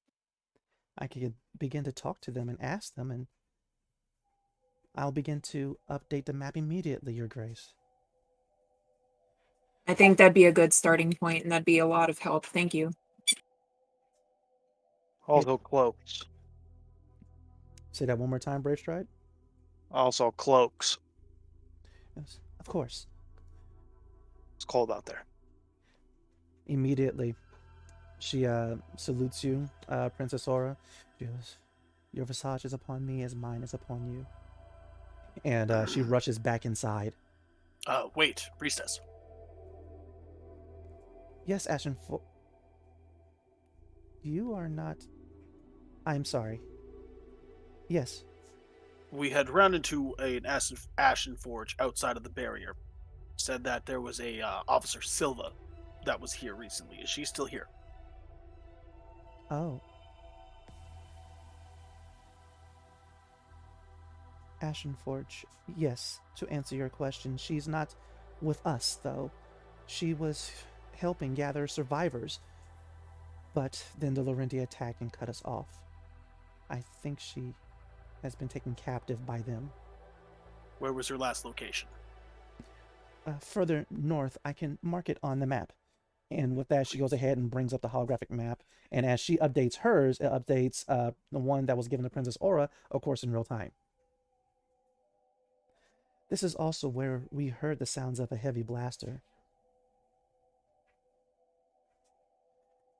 But Understood. Ashenforge, please, is Telvin okay? He made sure that so many of us got to the temple. You said Helvin? Yes, Telvin. Oh, Telvin. So he's not the one with the bad attitude and the cybernetic arm. Oh, Holvin. Yeah, no. We ran into him as well, but not in this It is district. against my faith to wish him ill. Oh. It is unfortunate to wish anybody will, but I would understand. But no, unfortunately, if Telvin was the one I received this information from, he did not make it. And with that, immediately her countenance falls. But please take comfort in the fact that he fought until the very end. And Thank you. he also helped point us in this direction as well. He was a noble warrior. Indeed. And with that, a short Keshin child comes out of the temple. And she is actually holding this kind of bulbous bot that has a singular eye.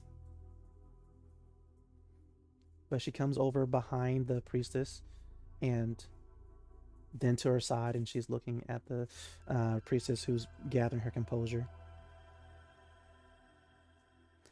And she goes, Truna, go back in, please. We're going to help these people repair the segment.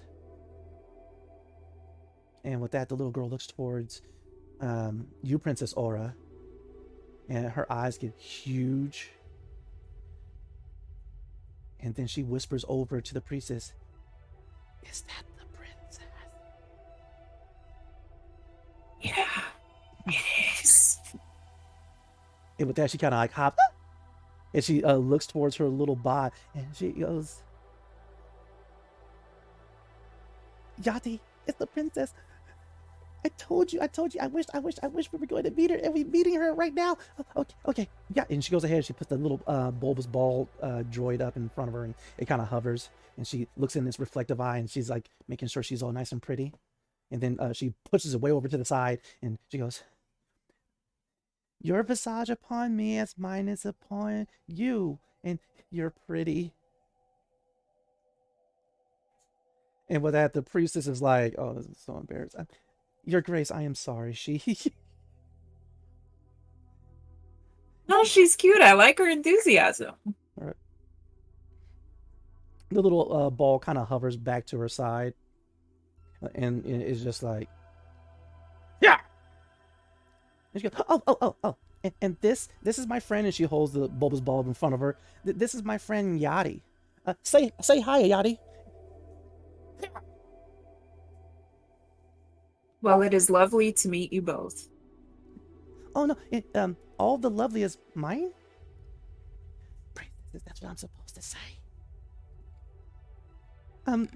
We will start updating the map, Your Grace. And she picks up this young girl and takes her back. Bye, princess! You're pretty! See you later! Bye, kitty man! Bye, gray guy! Farewell, small child. And so they go back into the temple, and unfortunately, like, the droid is just kind of like hovering there, looking about, like, okay, what do I do now? And it just looks at you guys. Yeah. I point to the little girl and like give it the shoe motion. It kind of headbutts you a little bit. Yeah. Oh, it's on. Yeah. I headbutt it back much harder. What that thing say? Oh, it's speaking Alamu, so. Oh, Yeah. I can understand that. Yeah, me too. So what the hell was it saying? Oh, okay. So, Sagaristio, Rylan, you two are the only one that knows that right now it is completely fed up with Argus. And it's effectively cussing him out. The fuck? Okay. The fuck did I do? And it headbutts you again. Oh, I'm heading up. Oh, it's on. Oh, that was dirty. What is it saying? Yeah. You don't want to know. Something about your mother. Ah! I don't have a mother! It bumps into Exactly. your knee. Oh,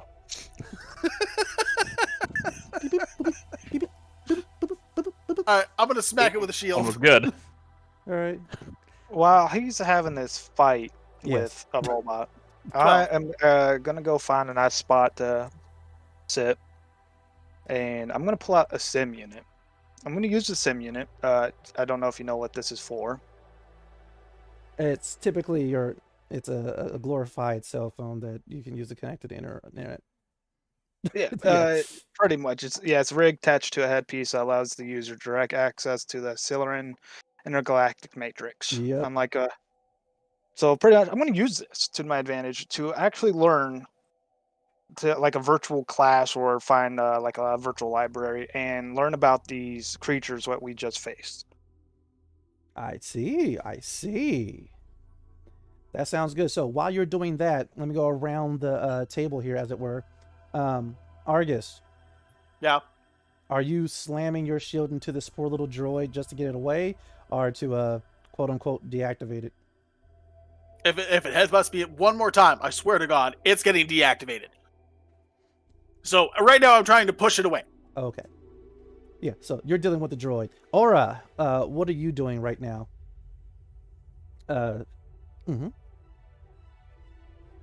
Well, since we know the priestess is going to be working on updating the map, I am going to I'm gonna kind of wander around the temple and just kind of get an idea of like who all is there and just who all's there. Sounds good. We will get to that too. Captain Archer, what are you doing in this beautiful place, in this beautiful garden? Inside the force field, but outside of the official Keshian temple. What are you doing? Sitting down, trying to tend to my wound, Oh, okay. and just taking it in. Okay. And last but definitely not least, Sagaristio. Well, I'm gonna help the captain with his wound because I got one that I gotta fix myself. So I'm just too. All three of you sitting on the same bench, just stitching yourselves up. oh well, I'll stitch them up first. Well, actually, I could stitch us all three of us up with a field salve. Well, the real question is, are you guys going to stitch each other up and then leave immediately? Or would you guys like to take a short rest? I have information I want to gather, and I think taking a short rest would be also beneficial. Definitely. Yeah, where we're waiting I'm for thinking much the same thing. Likewise. Okay. Short rest it is. Definitely. Go Because ahead. I also want to go as witnesses on the giant bird. Got you. I see. Although, what's going on question. here. Yeah. Between the last sessions we leveled up, did that restore a lot of our uses previously, or do we still need the short rest? Still need a short rest. Okay. Okay. Then I will make work of the robot quickly. Oh, And that's still you're got going to the same deactivate unit it thing. with a shield slam? If it hasn't backed off now, yes. Oh, yes, no, I will. It can't stand you. No. What the fuck did I do? All right. And so, yeah. And yeah, it slams into your butt. Okay. It's been warned. The DC is 10. You do have to actually roll to attack this thing. That's okay. I rolled to hit last time too, Mhm. but I was being friendly last time. For as much as I'd love a plus 35 bonus, that is the wrong math. These things happen. Fuck off! And so you try to backhand this poor little droid. All right, and it immediately ducks underneath your shield swing, and it hits you underneath your chin. Yeah. While I'm noticing all of this going on, I'm gonna have my assault drone go over. I'm done. I'm shooting the thing in the fucking face. You're like, it's over. I'm destroying you. I'm gonna send my assault drone over to help the other drone. No, like, hey, no, you stay out of this. You stay the fuck out of this. All right. You leave that drone alone. That is not your property. It is attacking me. Okay, fair is fair. It is not attacking you. It is annoying you. There's a difference. Apologize to it. For what? Just do it. Can I apologize with bullets? No. That's not an apology. That's aggression. Somebody write that down in the chat. Swallow your pride and just apologize. Should I apologize with bullets? Excuse me. Go ahead. Hey. Fine. Sorry. Is that exactly how you say it? Yes. Please roll persuasion with disadvantage then. Oh no! Oh, you guys suck. In the meantime, as you have one of Sagaricio's assault drones with its actual blasters that do damage, making sure that you behave. Rylan. I always the one getting fuck off. Getting discriminated against here. I don't start the fights, okay? It hits you in the breadbasket. It just charges into you. Wait, I don't. No, it's doing no damage. Define breadbasket. Tummy/sternum. Okay. All right. Brave Stride. You hop into the very glitchy part of the Silmarine Intergalactic Matrix. It is running super slow, mostly due to the fact that this part of this segment is almost completely out of power. You said that you were cycling through footage of the people here to get a better grasp of what's happened, and you were researching the Seath spawn? Yeah. All right. Go ahead and give me a lore roll, please. Lore? All right. Most definitely.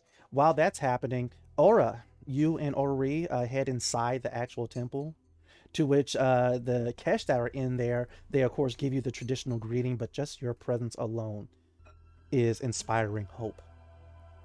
They already feel saved. I thank everybody for their courage and tell them that I can't promise to fix everything, but I promise that I'm going to try.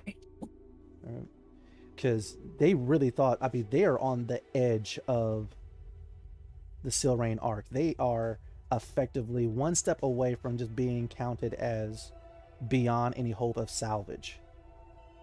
Ships come here as a last stop before exploring the reaches of deep space. There hasn't been ever a noble in Pel Avaro. And so just your simple promising to do the best that you can has brought some to tears, definitely inspired hope, and now they're offering cloak upon cloak upon cloak upon cloak. They've even offered a couple of healing ampules in case something happens as you guys leave the temple. Well, that's helpful. Potion. Right? Is good. Is good. I will definitely take the health ampules and just one cloak for every member of the party and no more. Oh, okay. Like they're still trying to force it on you. Like, no, please take more, take more, take more. All right. And Ori is doing more. Ori is doing crowd control, of course. Right? She's effectively your bouncer. She's like, back up, people, 6 feet. You know. No touching the princess. I'll kill you. No touching the princess. Social distance, please. The most backbone this chick has ever shown. But with that, like I said, hope has been inspired. Now the actual religious types of the Kesh are praying with even more fervor as their prayers are being answered. I see your 6 there for the lore. The only thing you were able to come up with a 6 is that the Seath spawn and the virus that makes them originated on Terra. Sol 3. Okay. I'll remember that. Yep. Um, Third rock from the sun. One thing I kind of want to do then, due to the slow latency of my sim unit, I have binoculars. Mm-hmm. Micro, I believe. Let me confirm that real quick. Right. They let me see out to 10 times the range of your normal vision. Oh, So I like how you're using your gear. I'm going to use that to kind of scan out there, kind of like where we saw some of these creatures at, Mm-hmm. and kind of learn from a distance about their tactics and their. I know they group up and they rush, but they mutate on the go. Mm-hmm. So, do they eat each other? Do they attack anything? Does it seem like this fighter, No problem. The question is, are you doing this from the temple, or are you going to go beyond the safety of the force field to get this information? I'm gonna try first safely. If I can't do it now, then I will try again at a later time where I know I'll be outside the. No problem. Well, go ahead and roll your perception, and you can even do this with advantage. You take out these small little circular device, and you put it up to your eye, and immediately it kind of flips over another circle, expands and locks into place, so you're able to see through it. And like you said before, it magnifies your sight. As you begin looking through the force field in the far distance at the behaviors of the Seath. What the? Wow. Okay. I see a kitty. You know what? I need to know, so I'm gonna use it. I'm just gonna use it. Oh, Jesus Christ! Do I just want me to do a single dice roll? No. You can do it with advantage. Advantage is advantage. It's all right. I got 2 nat 20s nat 1s out of the way, guys. Don't worry. Yes. Yes, don't worry. We've only had a few of them tonight. Oh. Okay. There we go. Well, the thing is this, looking at the behavior of the Seath spawn, no, they do not actively attack one another. They will if annoyed or in each other's way. They don't eat each other. They do seem to regenerate at a very quick rate. As for if they have any type of tactics, so far, none that you're aware of. And so far, without any proper stimuli, they seem to just fall over. You do notice, though, there is a little bit more intelligence in the bigger of the Seath spawn. Those that are at least a foot taller than the regular ones actually is searching and hunting.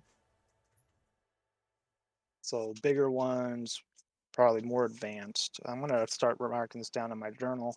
Mm-hmm. Electronic journal. See, big ones have big brain, just like Argus.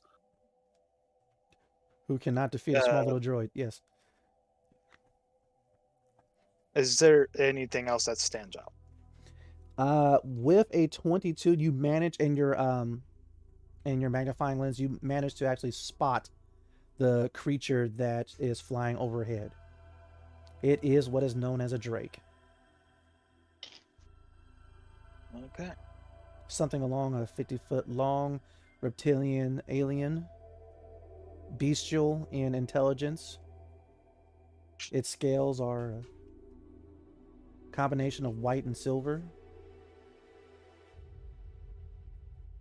And it seems to be emitting some type of beam from its mouth that is freezing things. So he's the reason why we have so much ice. You also notice that it has, with a 22, it does have black marks on it as if it's been blasted by some type of ship cannon, maybe. Perhaps a heavy blaster. Given Hey, how Archer, I think I have a stupid idea. Okay, I'm all ears. Oh, also, since you guys are taking your short rest, please roll your hit die now to see how much health you get back. do that real quick now. For those that have taken damage, of course. I was gonna say, did max hit point. when we leveled up, were we automatically brought up to max hit points? No. No. No. Why not? Because you guys video games do it. This is not a video game. Why not? Because this is But a we have a- TTRPG. But again, This we is- leveled this- up. We got this is- additional hit points. This is on video, and we are playing a game. Mm-hmm. I see your Fight point. that logic. All right. Yes. This is a game that we're Where the doing hell on was video, my but it's hit not a die? video game. Bullshit. It is I a video game. I have To our girls that lovely are viewers. friends, but they're not my girlfriends. But moving on. Wait a minute. Have you even taken any damage, Ashen Forge? I think I took damage in the sewers when we fought the two-headed alligator. So when we leveled up, we got hit points. I'd be okay. All right. That's why I'm asking. Like when Well, we if you leveled can't up, remember where we were, then don't worry about it and say you're back up to full. As for Okay. those that have taken damage in this session, roll Yeah, but- your hit die. I'd like to point out in this session we were already a level ahead. Mm-hmm. So if they were at full health with the new level, it would have been the same effect, effectively. I know. That's why I'm saying not to worry about it. You're golden. Oh, now you're saying that. Mm-hmm. Fine, be that way, Yeah, I'll be that way. you sassy bitch. Are you going to apologize to the little robot? Oh fuck, I forgot about that. Yeah. And it just Gotta be more convincing. it goes into your hip. Why Be more do I? convincing. Do you guys know I'm bad at words, right? Yeah. That is So be not the good with robot's actions. problem. It really isn't. But Aura, as he's gathering up the ability to apologize to this little bot, the map is updated, and you actually see a very Okay, I'm back to full. secure. Oh wow, you guys are fine.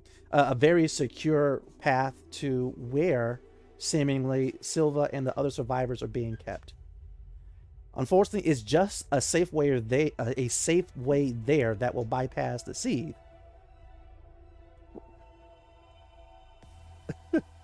But I got an unnatural 1.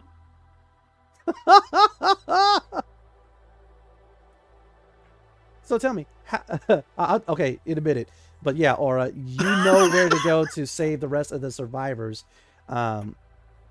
Unfortunately, it's just a path there. You won't encounter any of the seed, but you also don't know what is there where these survivors are currently being kept.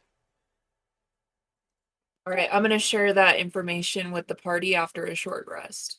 Sounds good. Sounds good. Sagaristio, Yo. while this little machine isn't made by the Argus manufacturing company, it is of Promethean design. Oh, well, I have even more reason for him to apologize to it then. Mm-hmm. Besides the fact that it's not our property. Can I choose death? It's literally For yourself, that might be preferable, but don't break that. That's not your property. Do not break. It is assaulting me, motherfucker. It's an expensive Again, toy. it's annoying. If it was assaulting you, it would probably do something like this. And I'm gonna have the assault drone just fire at him. Okay, I'm assuming you're shooting at his feet, or are you trying to hurt this man? Oh no, I'm shooting at his feet. Oh, okay. I'm gonna make him dance. I refuse. Oh well. It shoots at your feet. You just cross your arms like no, and then the little droid smashes itself into your crotch. It's a good thing I don't have anything there, and I'm gonna punt the fucker. Roll to attack. Not to damage it, but just to get some space from it. No problem. Go ahead. You still got to hit it. Oh, Archie, this is what I'm thinking. Why he's still dealing with that. just see him like in the background while they're sitting on a bench. Is like, look, I have an idea. I was like, you son of a bitch! Yep.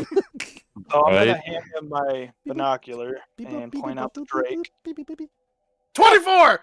Oh, That's what I saw. I told you I hate diplomacy. pink. Then I'm gonna point out the. What are they? The Seeth? Yes. SEETHE. And Seeth. as Brave Stride, as you're talking this over with Captain Archer, this little bulbous droid kind of arcs over you guys. Uh, Ting, ting, So ting, ting, that's That's our army right there. It's flying back to charge him. Keep on talking about your guys' plans. That's our reinforcements. Mm-hmm. It hits you in the face, Argus. And then I think there's a giant robot over there that Sagi might be able to fix.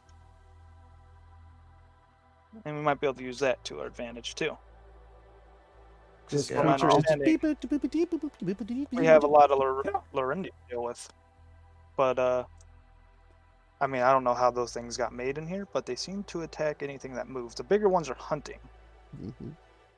So we could always feed them the Lorendi. Those things.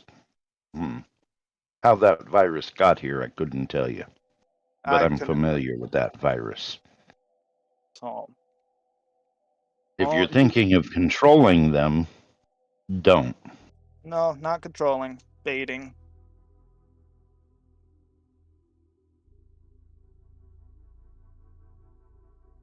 Sort of like having heat-sinking missiles follow us and head them toward the bad guys? Yeah, in a sense. Probably a little more safe than just, yelling and trying to stay ahead of them as they can shoot at us in the back. But right. Also, they have air support with that Drake, and I'm thinking if we can get all of that.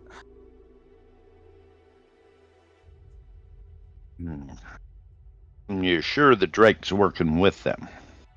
I don't think that Drake. I don't know. I can see if I can do like it is a beast, right? Yes.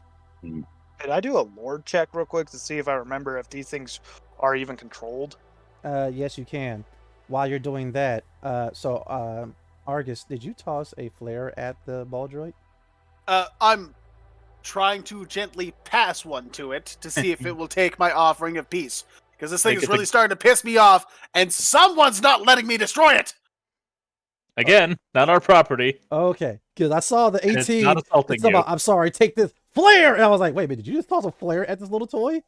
Okay, but either way, but you handing it. Yeah, but as you are gifting this flare to this droid as a peace offering, I'm assuming. It's the only option I have because everyone else is on the droid's fucking side. Okay. Not everyone. I just haven't spoke up.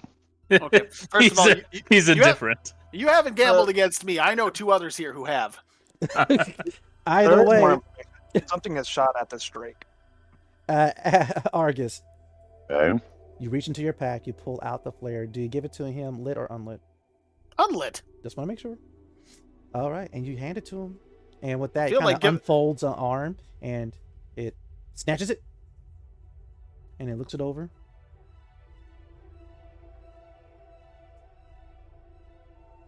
It looks at you. It looks at the flare. And then it hovers back into the temple. Yeah, Sagricio, I want to destroy that thing so badly. Well, for one, still not yours. Belongs to someone else. Someone here who's a survivor. But I'll tell you what. We'll kill another droid for you. No. As you guys are having that talk, Brave Stride. Just like unshaking focus on the door that closed after the droid. We can destroy another one. No. You begin to recall the stories told by effectively your grandfather as he was telling various stories of his conquest of creatures throughout the galaxy. And you remember him telling you about the Drakes, about how they're a combination of life forms that have been changed and altered by Sorium and by the energy that it emits, linking them with certain elemental and cosmic properties. For this Drake is both alive and a form of living frost. This cryo Drake, as it is. Given its size, it's been alive for a long time, but it still possesses that bestial intelligence. What else did you want to know about this creature? If people have controlled them. if like Lorendi or anything has actually controlled the Drake. So far, no. Even when an egg has been found and people assume that the creature would imprint upon whoever was there when it hatched, but that proved not to be the case. They seem to actually be connected to the crucibles and soriums in such a way that it makes them very resistant to being domesticated. I'm going to let Archer know that. You did roll a 22, correct, when you were viewing this thing? Yeah. Yep. There was one more detail I forgot to mention. There was circuitry laden in its scales that is not a normal part of their anatomy. And this circuitry that was part of their scales of this particular crowd drake, you've seen before. You've seen a similar pattern to this.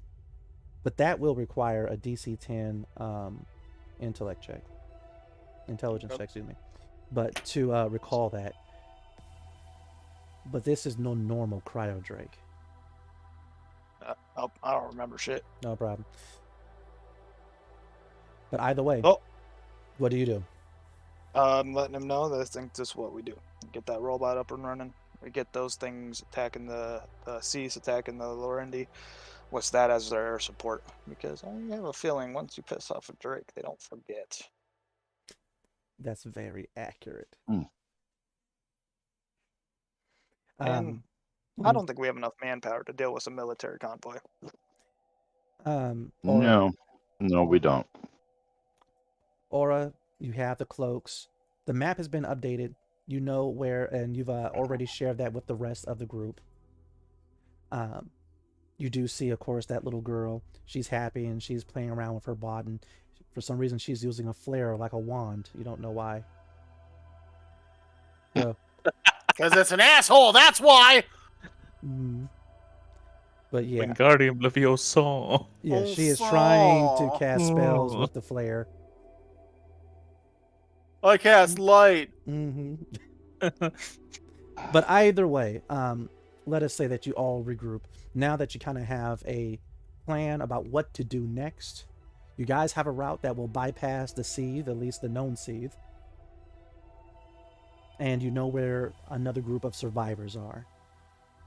Unfortunately, it doesn't say what condition these survivors are in, except that they are kind of in an area that could almost be considered a country. It's more of a larger type of plains, almost like a I don't want to say a national park, but it's a grassland area. At least it was before the snow and the frost came. Is this the group where Selva's supposed to be located? Yes. Okay. So right now, the question is, what do you all do? You're gathered in front of the temple, in the gardens, but still inside the force field and its warmth and protection. So far, there's no seethe to be found. Are any of these cloaks that we got white? No. Damn. Captain, what were you here in this sector for again? I was just told there were survivors. You weren't here to retrieve anything?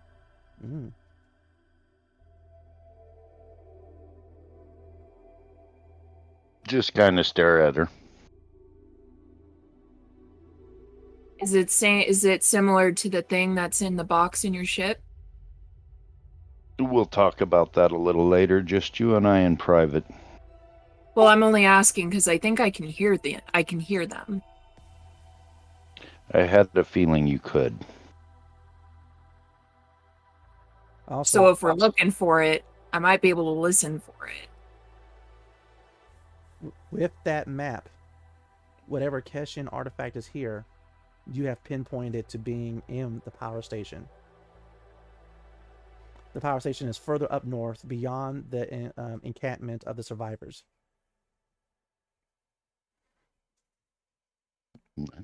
Perhaps we could get additional help at this camp with the survivors. There was mention of a heavy blaster. Yep. That sounds good to me. Don't like our odds against all those Seth guys. I've seen that before. From what I've seen today, Goodbye. this is nothing I'd like to test my luck against.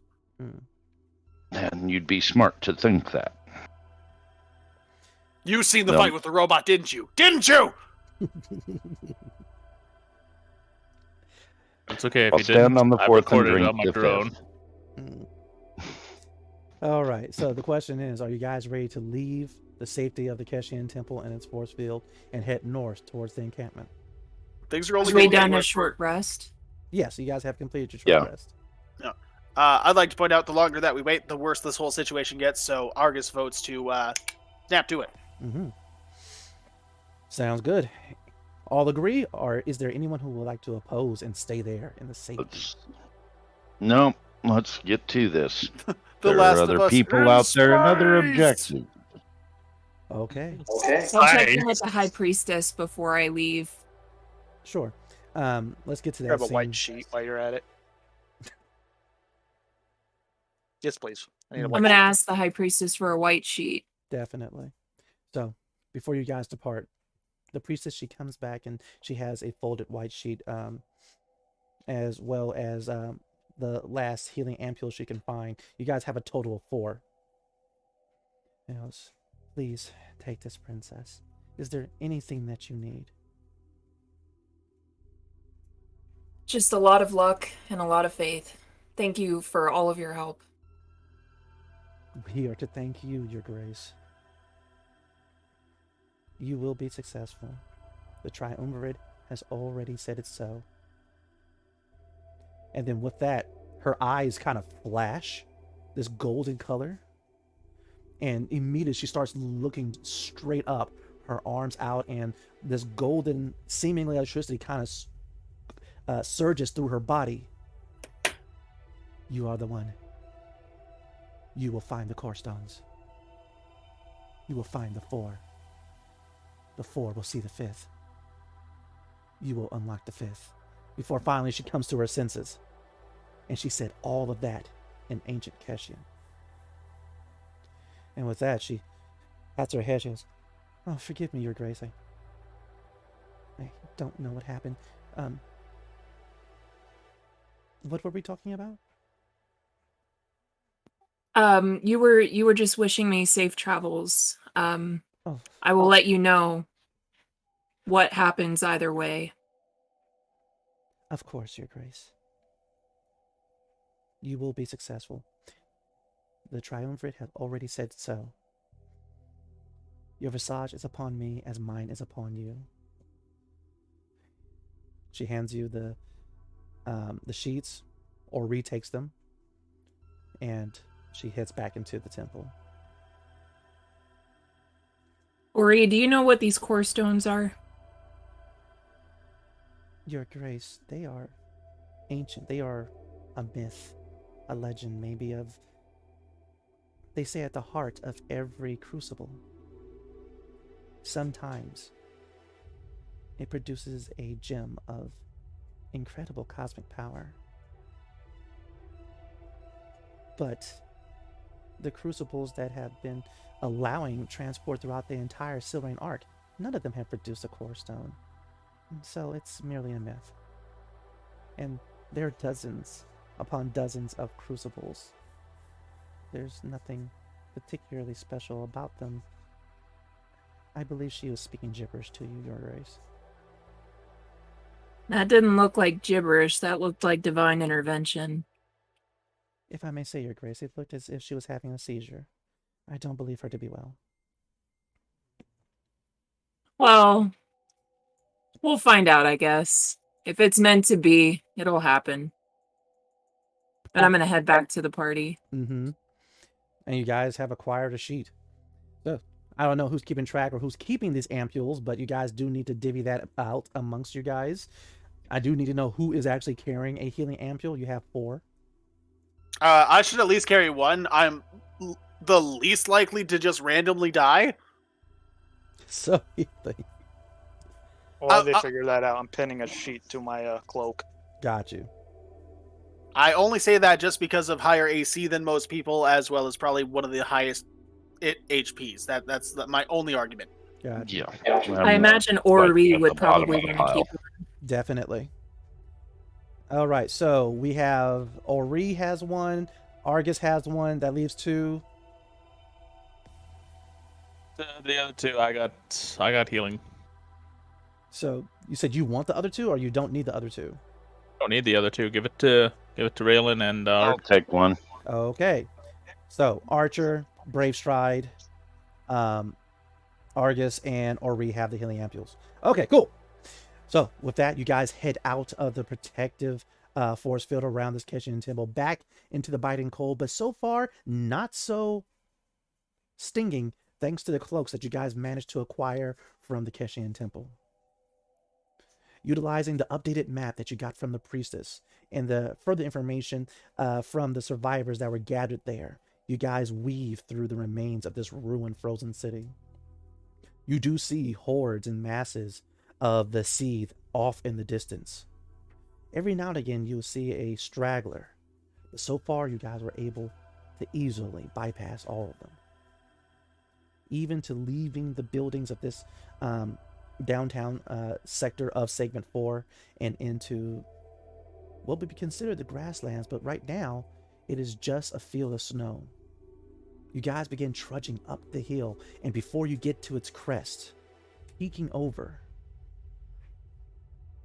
immediately you spot it. About 100 feet away along the snowy plains, red crackling electricity.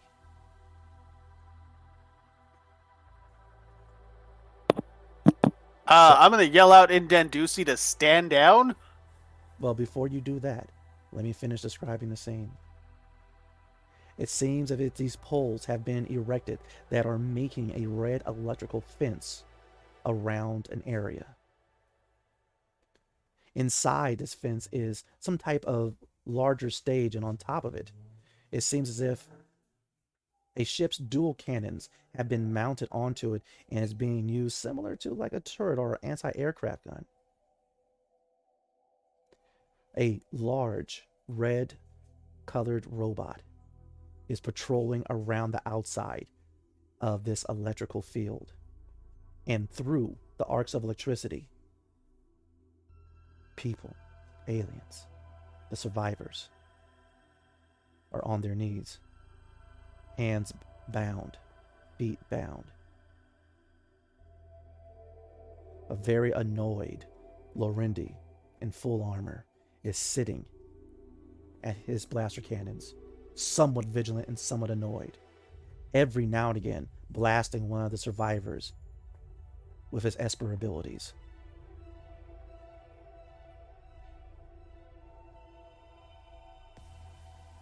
How far away is that guy? About 100 feet. Right now you guys have cover because you guys are down on a hill and you guys are peeking up over it onto the level plains. Fairly well alone outside of the people that he's blasting. So far that you're able to see, you're only able to get glimpses of people beyond the red crackling electricity that's forming a fence around this area. This area seems to be about 60 feet in diameter. There is literally a large, as in twice the size of you guys, heavily plated red robot that is just patrolling around it. While inside, you're able to see, of course, this stand and stage with the large gun on it.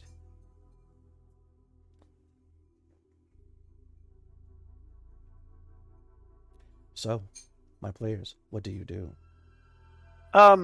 As I've had experience fighting the Lorendi before, does this seem like atypical tactics for them? Yes. Okay. Do we know of any weaknesses in said fences or blind spots for the robots we may be able to exploit? Well, this robot doesn't seem to have any type of sensors that are pointing backwards that you're aware of, so it can be snuck upon if you come up behind it. Okay, that doesn't get us through the fence, though. No, but do I recognize the fence's make and model?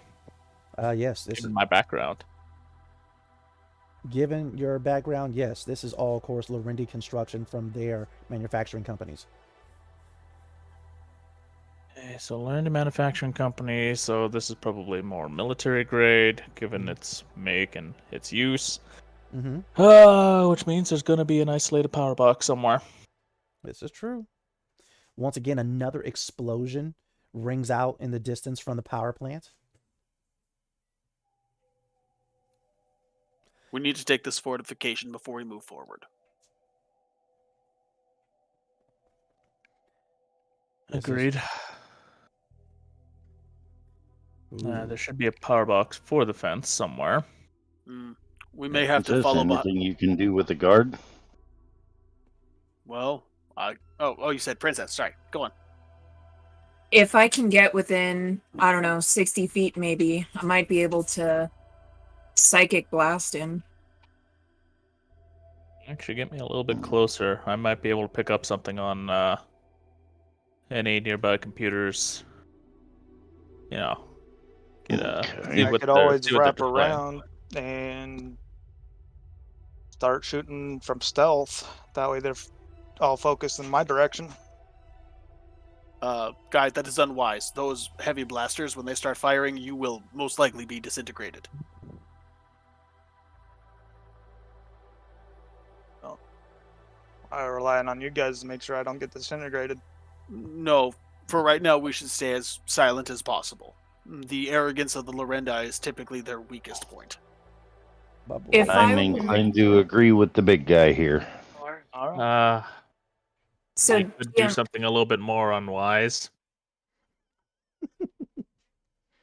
Get me in close, and I can electromagnetic pulse the whole grid. Wait, what? You guys and your EMPs. I can't stand you guys sometimes. Yeah, unfortunately, this is built into my class. I will guide the engineer there if I have to. Well, and honestly, after he does that pulse, the closer that I am, the sooner I can take out the at least one target at a time. Okay, so I like this idea. So let me get this straight. You guys are effectively going to charge added. Sagaricio's going to disable practically everything with a pulse. I have a suggestion. Oh, shoot. The stealth characters can be used to create diversions away from the power box, giving us more of a chance of succeeding. They don't necessarily have to be in line of sight, but if they can make noise or cause visual and audio distractions away from them, we got a better chance. So distract the big gun and the big robot away to give Sagaricio time to move in close and EMP them. Exactly. And then I'll stay close to Sagaricio if he needs the backup. Aura can get in close when everything's distracted and there's a big hole in things and do as much damage as possible, especially now that she's not exhausted. Well, you guys are short rest. You need a long rest to get rid of exhaustion. Oh, well, at least she's not fucked. Yes. All right. So then the real question is there anyone who disagrees with this plan? Argus immediately calls a huddle. He says, you guys split into two teams. He'll lead team one of himself, Aura, and Sagaricio. Sagi. He will lead them in after Captain Archer and Rylan calls a distraction to lead both the large bot and the big gun away. Does anyone disagree with this plan? Nope. Brave Stride? I agree. Okay. Wow. Brave Stride, you take one direction, I'll take the other. We'll split them in two different directions. Guys, did I actually have a good idea today? That's a very good idea. Yeah. It's functional. All right. So it's not good, but it might work. It's a functional idea. Thank you for the humility. Alloy, take that inspiration. All right. Sorry, for a second there, I heard take that desperation, but I think it was supposed to be inspiration. It is inspiration, man. You get an inspiration point. We're going to use it in desperation. Absolutely, I am. Okay. So I need initiative from everyone. Don't worry, you are taking these guys by surprise. They're completely unaware that you are there at the moment. But I still need that inish. Hey, cool. Wow. Hey, we're going together, man. Yeah, you took those nat ones before, Raylan. Don't mean dick. How did both of us on Team 1 get nat At least it's on the initiative. You'll be all right. on the surprise round? Right. Oh, that's terrible. Chat, don't worry. Yes, we're messing up how surprise is done in 5e, but we don't care. Moving on. All right. We do it for flavor. Okay. Flav. Stealth team. You guys, give me your stealth rolls. I'm gonna use the snow and the sheet to my advantage and my white fur. So you have white fur, Everything. a cloak with a white sheet attached to it, blending into the snow. Yes, I will give you advantage on that. Are you?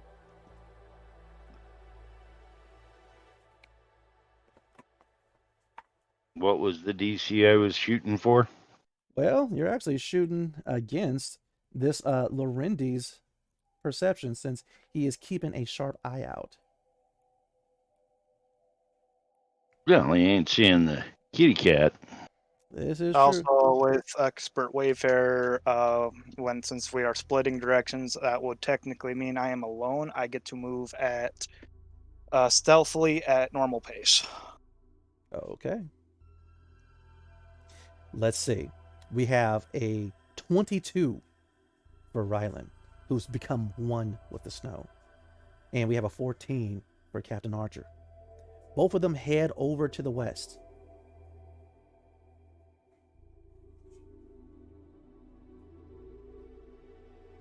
Brave Stride, you are a ghost.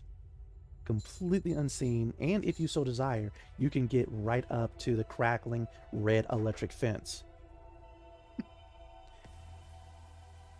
Archer, you have been spotted. Immediately, the Lorendi, these red-skinned aliens that actually they look similar to Tieflings, if you know what that looks like. They kind of have ridges along their eyebrows and whatnot, but they don't have horns.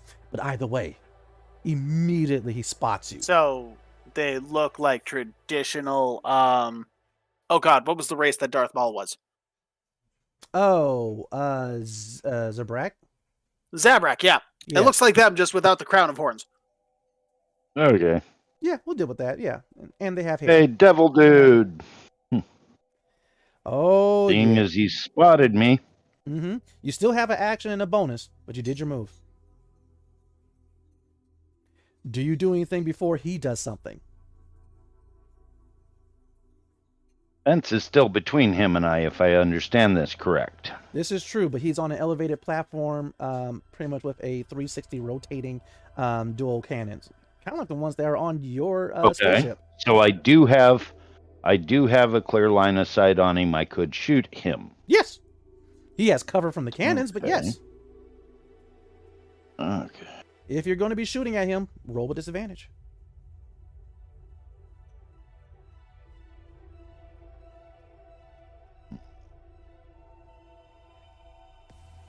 First, he was looking up and out.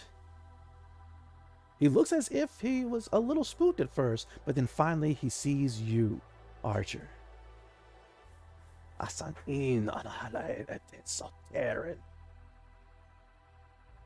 And with that, immediately, this red energy begins to crackle into his hand, and he shoves it into the cannons as he begins to level them at you.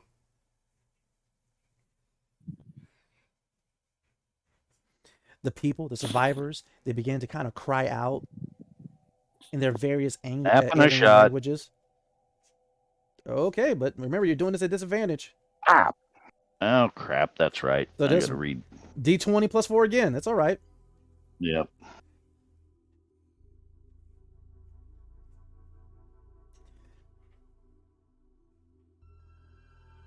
And take the lowest one. Well, yeah. 13's not terrible. That is definitely not terrible. Nope. Please roll that damage. Okay.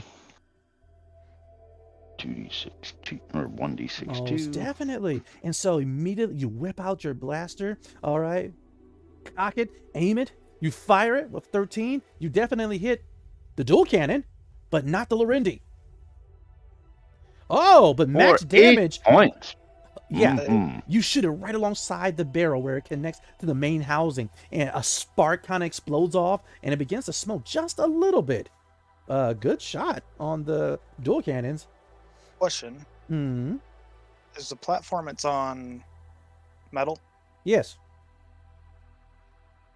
Okay. Okay. It is this Lorendi's turn on a 15, and then we're going to cut to the next team. He commands the large robot to go around the fence to begin to attack Archer. And he's taking a shot at him with these dual cannons. Nat ones. Completely happy with it. They begin to whir up. Ha! And he didn't get me. You hit the deck as these two large red beams just flash above you. You immediately feel their heat on your back. But as you plummet into the snow, the beams go overhead, cause a crater behind you, but you are fine. Argus team. Well, the princess rolled higher than everybody. Yup. Well, we'll not worry so much about initiative just yet. What we're worried about is your guys' group stealth with advantage. Ah. Even worse. Right? Ah. Yeah. That only brings me up to not dis. Eh? Eh? The stealth team is not fucking it up so far. Please, Avray, Lord and Savior of all that is random, don't fuck me the sideways tonight. Please, I have already got enough low rolls. Yes! Yes, there it is. As this large robot runs around the red electric field, you guys go right behind it, right up to the field. What do you guys do? The plan? We're right by here. We enact the plan. When the plan goes sour, throw away the plan. So you said you're utilizing some EMP ability. Is this like a forging talent or something? It is my rig expansion. Oh, heavens. You go ahead and open up your arm, and it begins to charge up as the GM desperately starts flipping through the pages to find out what. Oh, God, he's opening the book again! Yep. 30-foot radius, and hits anything less than 3/4 cover. And intellect saving throw, 12. It impairs robots, drones, and any creature with automaton or construct features. Renders any unshielded electronics inert, except those worn on a creature. This is way too powerful. Oh, you be quiet, Mr. Challenge level 5 against level 1s. I only get it once every 8 hours, or I should say once every long rest. What is the DC of this intelligence saving throw? 12. Okay. Come on, nat ones. Avery, now is the time. Let's see. Mistress For of the random, machine. please bless us with your goodness. And not Cobalt. Please take it all away from... Oh, motherfucker. 19 for the big robot. That's the last time I prayed to Avery. I don't know why you bother praying to her at all. She doesn't answer any of our prayers. Sometimes. For the force field generator. Nat 1. Nope. There is a 1. For the turret. I'll do the quiet. Ha! No! I think she's telling you something. Shut the fuck up. Yes, I get it. Right? Because as soon as the captain hits the deck, dodging the first shot, the Lorendi just tilts the cannon just a little bit more. It locks on.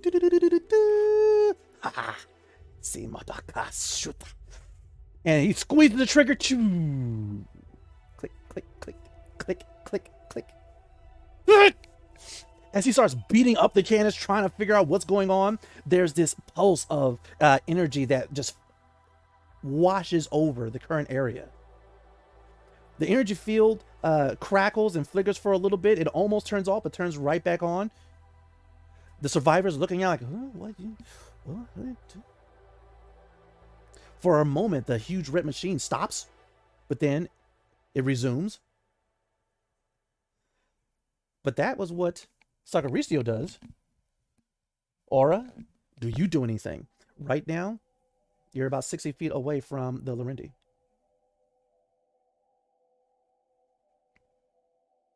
All right, I'm going to be using synaptic recoil. Oh no.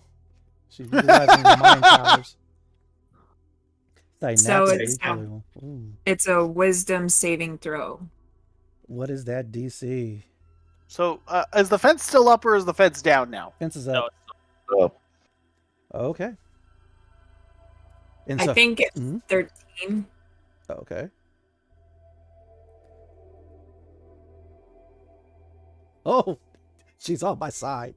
That's weird. Either way, through the fence, you kind of reach out. You don't actually touch electricity, but you just focus your mind on the Larendi that is losing his cookies on this turd that's stopped working.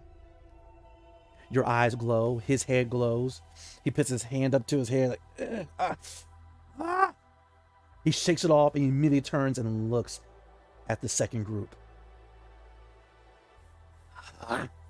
So it's my turn now? Yeah. Okay. We're at the junction box, right? Well, no, you guys are on the outside of the field. There's no junction box on the outside of the... Yes. Did you see what Dark Lovely did? I did. I'm checking out something real quick. And it says half damage if it doesn't move away. So if it does succeed, then it just takes half as much damage and it does not have to move. Got you. Thank you. It takes 4. Thank you. I see it now. Thank you for reminding me of it, because I can only see so many things. I'm only working with 1.5 screen. But yes. That's why I mentioned it. It screams at you guys, mostly to order the large machine to attack before finally it holds its head and he reels back. But Argus, what do you do? You said the big machine's coming after us now? It will eventually. It's not just yet. Okay. I'm going to see if I can roll a perception to see if I can use any leverage or just lack of sight into the part around the junction box to see if I can fucking sabotage it from our side. Well, before you roll, this energy field, I will say this. If you want to shoot through the arcs, you can do so. Okay. Yes. Do you see the actual field generator? Yeah, you do. It's in the inside. It's right next to the stand that the dual cannons are on. So yeah, if you just want to shoot it through the electricity, you definitely can. Fine. I will use one of my remaining inspirations to do that. Then it's just going to be a regular roll. I was going to say that you're going to be at disadvantage because there are still survivors between the fence and where the junction box is, as you call it. Okay. But I'm still burning one of the 2 remaining inspirations that I have, because I only really used my bonus one today, and then I earned one again as well, so... Okay. Go for it. 10. Roll damage. Oh. And so why the people are actually, they're beginning to like roll onto their feet and begin to stand and get up. Seeing max damage! 7 points. Oh. Argus, you take out your pistol. You hold it straight. Thank you so much, little pistole. You squeeze it. Cow! It goes through the red arcing electricity, past the people, over the shoulder of the other Ashenforge woman who's in there. It actually causes her hair to just blow out of the way from the from the breeze of the round, before finally, ting, as it hits the junction box, which immediately catches fire, begins to smoke. The electric field begins to flicker. The Larendi is like, no!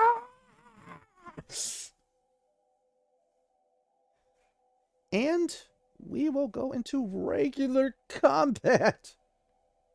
Let's see here. Starting off with, if I am looking at this initiative correctly, Brave Stride. You are still completely undetected and unknown, but the field is down. The people are kind of surrounding this podium, and on top of this, this small stage, and on top of the stage is the dual cannons and the Lorendi, who's throwing a fit because his gun doesn't work. The force field is down, and even the robot is kind of confused. But no one has seen you, Brave Stride. What do you do? Is there still electrical current coming from that box on fire? Not that you're aware of. Okay. So we have a giant robot, some Lorendis, Mhm. and survivors. Well, one Lorendi. One Lorendi. Yep. And a giant robot. Yes. What do you do? The Lorendi seems to be. I'm still in stealth. Say that again. I'm still in stealth. You are still in stealth. Okay, cool. I have this rope cable, so I'm gonna just keep sneaking up to the robot, and you know how you like tie people's shoes together? Oh, he's I'm gonna just gonna wrap around the rope. He's gonna do an around him. AT-AT. He's gonna do an AT-AT. Yeah. All right. So, DC's 12. Make your stealth, and then make your sleight of hand. Well, okay, cool. I can do that. If I could stay in stealth. Right. That one. That's fine. Honestly, I don't care. I'll still go for it. Okay. And so, well, the thing is this, since it's aware of you now, you moving in close and trying to try something against it will give it an attack of opportunity against you. I like I said, I don't care to do it. Oh, okay. I just want to make sure you're aware. So I get hurt, but I get to tie it up. So Well, we'll I'll see. be fine. I don't even get hurt. See, look at that. Exactly. All of a sudden, it looks and it sees you come out of the snow and begin to try to wrap this cable around it. Go ahead and make. You're still making your sleight of hand roll, but actually, since you're not trying to really hide what you're doing, this could also be just dexterity. Either way, it tries to boot you out of the way. It's the same, I think. Right. You go ahead, side roll out of the way of this boot. Captain, you're up next. But go ahead, give me that rope. That's a no. All right. You do manage to get the rope around one leg, but not around both. And so that is the current situation you find yourself. You still have a bonus. Do you want to do that before we move to the captain? I don't have really much anything besides like. I don't have any other bonus actions that would be applicable. No problem. Captain, you are up. What do you do? And I believe Aura, you are after him. So, Captain, what do you do?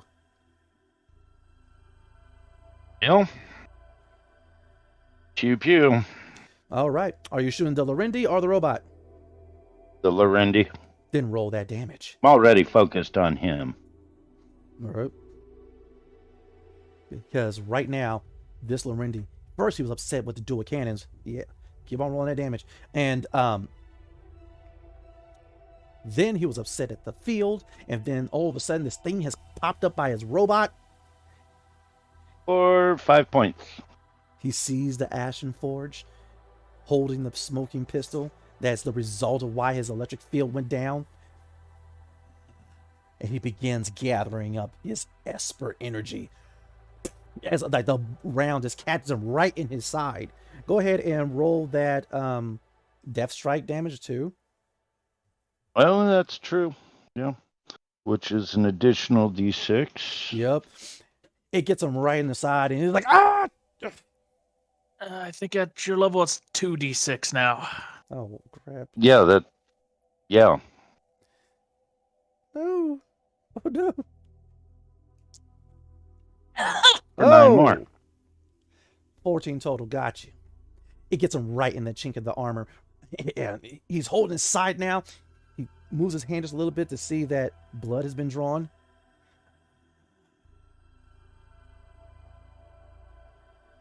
Aura. Well, I'm sorry. Captain, do you do anything else?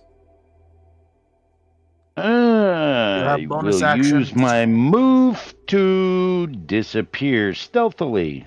Oh, okay. Go ahead and roll your stealth then. Anything after that, which I doubt, because then you probably voted yourself. Nope. I'm just gonna run and hide. What a 25, right?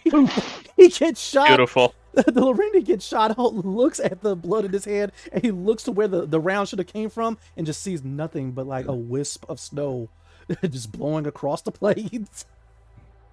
That's insane. What a 25. You've hidden from yourself, all right?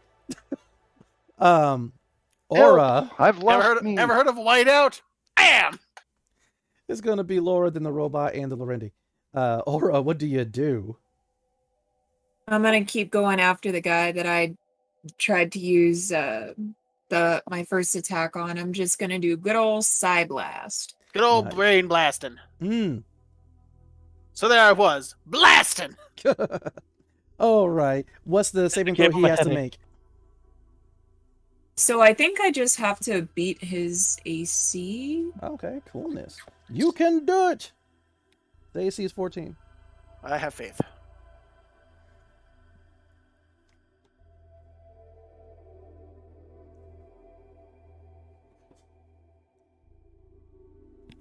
The faith. I have unfortunately, less been faith. misplaced. All right.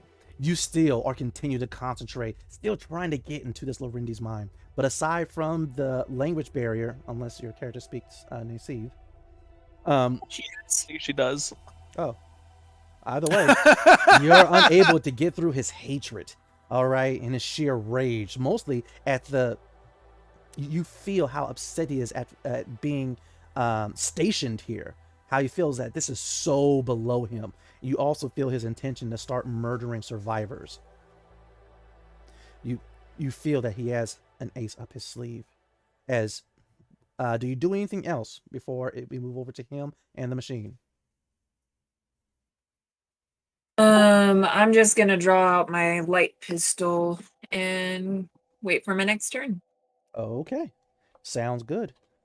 We're actually going to get to the robot first, who is going to get his multi-attack on and try to stomp out the kitty cat. He's gonna pound the putty tat. Most definitely. Everyone loves to pound some I pussy. thought I Hey. saw a putty tat. I put the warning in it, so we were I fine. did. I censored it to a point where it wasn't like deliberately said, but Ooh. hey, Ooh. Owie. dodge. Rapidly.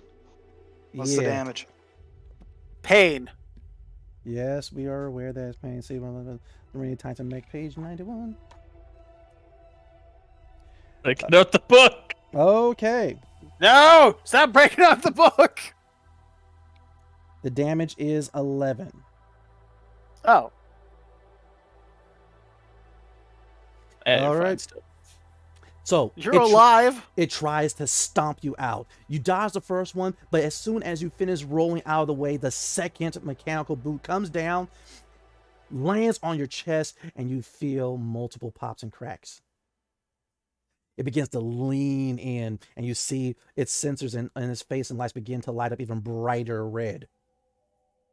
As for the Lorendi, with that, he kind of grunts in satisfaction, turns over, he sees Aura, the Ashen Forge, the Promethean. He looks about, he sees the survivors. He presses a button on his forearm.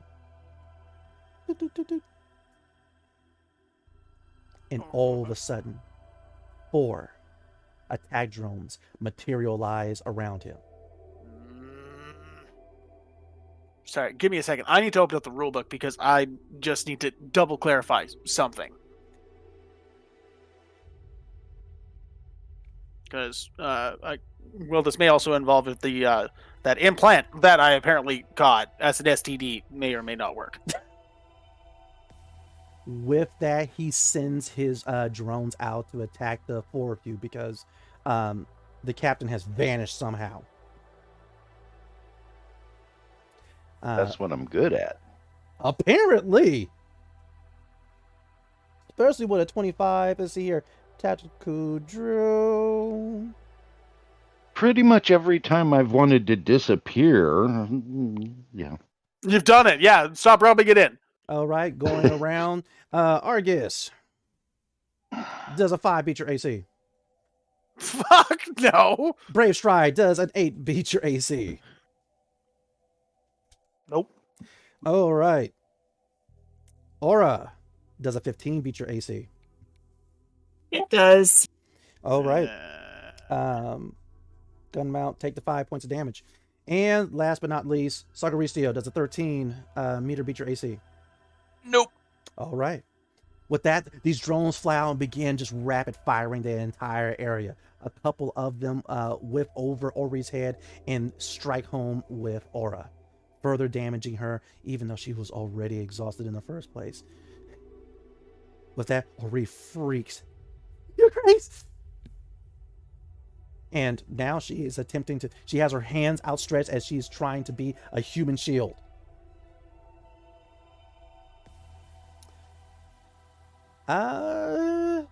Last but definitely not least, this Lorendi, he looks about looking for the most dangerous target, sees the Volna. The robot would take care of him. He's already shot the Kesh. And then he looks past the big buff guy in the armor to the Promethean. Red electricity crackles around his arm. Oh, fuck your noise. Okay. Apparently, you're not dangerous at all, Argus. Oh, I'm going to shove things so far up his butthole. He will regret Yeah, that of decision. course you are. Of course you're going to roll that 20, aren't you, Cobalt? That's how it goes this time. Apparently. 10 Anyways, points of what's the damage. 10. Okay. With that, as he just immediately arcs red electricity directly into the form of Sagaristio.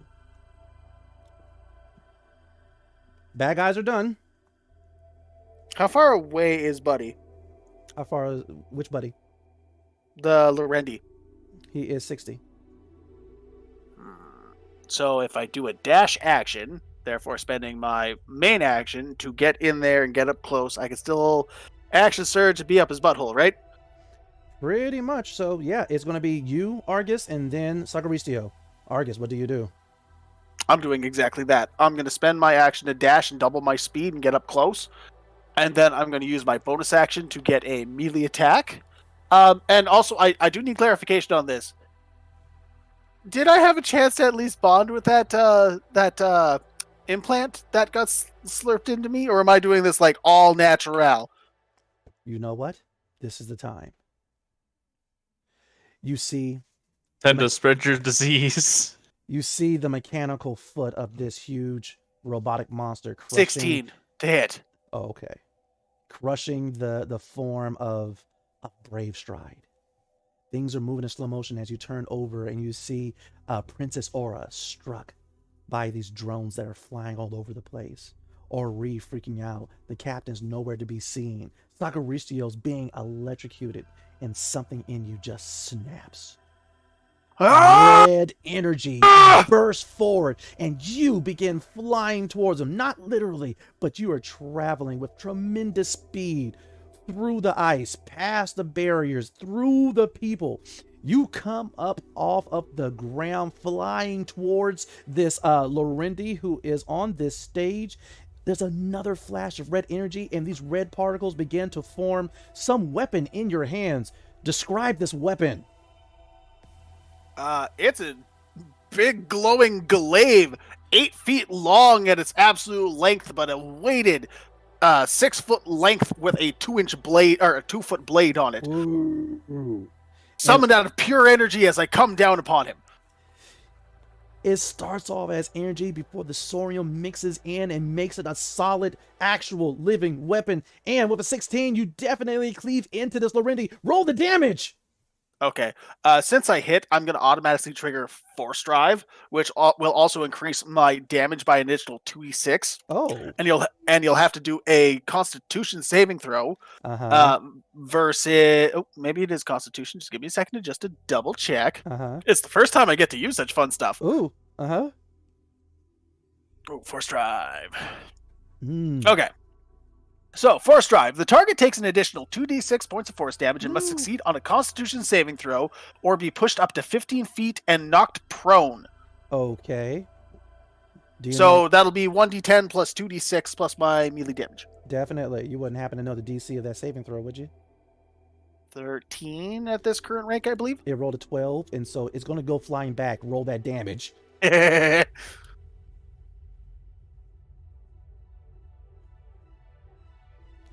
Saga, get ready. See if this formula actually applies. 21 points of damage.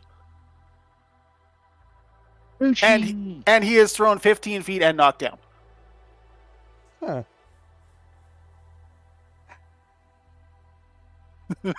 Cobalt, are you okay? Argus, would you like to describe how you killed the Lorendi?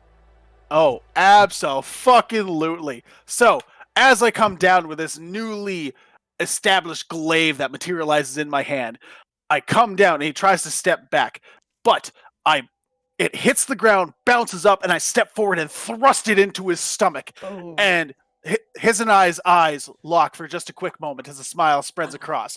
Red lightning flashes across his body as I twist the handle, and you can see a concussive blast blow him apart as chunks fly everywhere, spreading the area with viscera. Yeah. Boom, bitch. The Lorendi. Am I a threat now? Am I a threat now? Argus, you now hear the song of the Crucibles. Not the Kirsten artifacts, but you feel this connection you have to these moon-sized relics from which Sorium is produced, as your body is still glowing with this red energy. Immediately, it explodes from within you. A beam of red light shoots off into the sky as you have achieved Esper Genesis. Huzzah! I leveled up, guys. Sagaricio, what do you do? All right. So, how far away is the robot? The robot's actually only 50 feet away because it was not completely on the other side of this circle. Oh, well, then I'm just, I'm gonna do something fun. I haven't actually used this yet. Mm-hmm. I'm gonna use Laser Blast. Correct. Wait a minute. Go ahead and make your roll. I forgot. You killed the Lorendi guy. The drones that he summoned disappear. Ah! Yep. Roll your laser blast as it is just stomping and stomping and stomping on Brave Stride. Oh no, I'm sorry. 11. I am sorry. The blast goes ahead and it sears off a piece of its shoulder plate, but so far no significant damage. Cool. Bonus action assault drone. It's attacking next. Coming all the way from the Keshian Temple, the one that you summoned to keep Argus in check. It's been making its way here the entire time. It just And it rolls a nat 20. roll the damage. Roll the critical damage for your little assault. Plus 2 times 2. Mm-hmm. For a total of 5. And it is just circling around this thing, just blasting it over and over and over again. It did. It did. Never mind. My bad. Yeah, the drones are gone. The big robot remains. It's being pelted with blasts. Brave Stride. Oh, wait. Is that it, Sagaricio?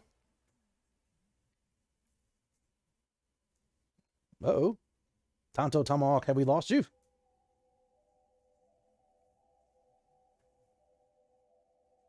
Uh-oh. Hey, bro. Brave Stride, what do you do? So is it stomping or is it standing on? Which one? What's the description we have going on? All right. Right now, it is just resting its foot on you because it is trying to wave its this assault drone away. It's kind of distracted right now, but it still has its foot on you, but not all of its weight. So I can use my forging techniques 5 times a day. Okay. I'm going to use Shrapnel Cloud as a bonus action, and I am going to shoot it in a joint. Right. So with that, you go ahead, you angle your rifle up, you're looking for that shoulder joint, Oh yes, right there in the armpit. Or you're gonna shoot the like crotch. a leg joint. Oh, you're gonna shoot it in the crotch. Got you. Okay, shoot it in the robo balls. That works for me. Mm-hmm. And I do have point shooting, so I can shoot it close range. There it is. That's definitely a hit. Roll the damage, and what do I have to roll for its the shrapnel It's a crowd? dex, or it takes half. Okay.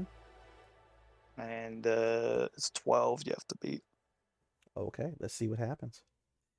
Am this machine going to make it? Nope. So 2d10 plus 3. Don't destroy the machine. Don't destroy the machine. Don't destroy the machine. Destroy it. Don't destroy it. No. Do it. What has it done to you? Everything. 20 points of damage. Brave Stride. Would you like to describe how you destroy this machine? Sure. Starting from the joint into from a leg. I just since I'm kind of crushed, I'm kind of doing this. I just let my hand fall as I hit the trigger. Mm-hmm. So it sprays up the leg, into the crotch, into the helm. Oh. Through its entire torso, the bullets are just coming out the top of it. Oh. With that, it leans back,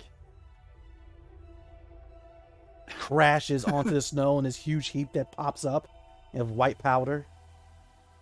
And with that, all the survivors, they begin cheering as you guys have liberated these aliens from this encampment. Hey, Saga, could you attach that turret to this robot, make this robot work again?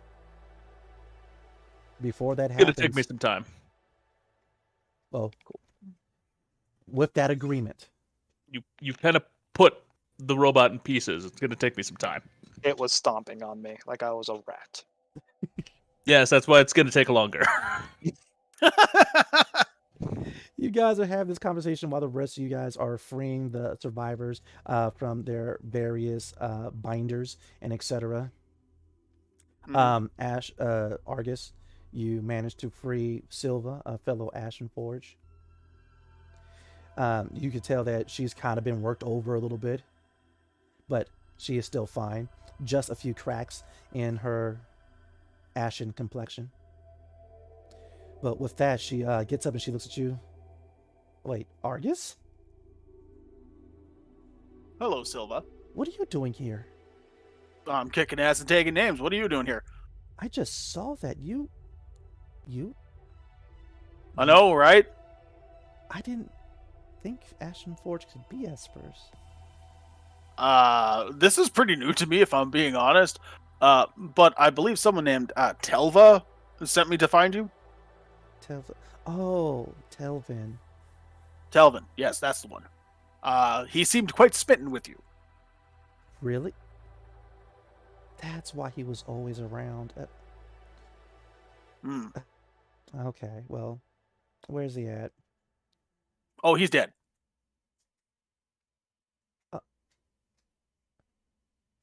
Oh.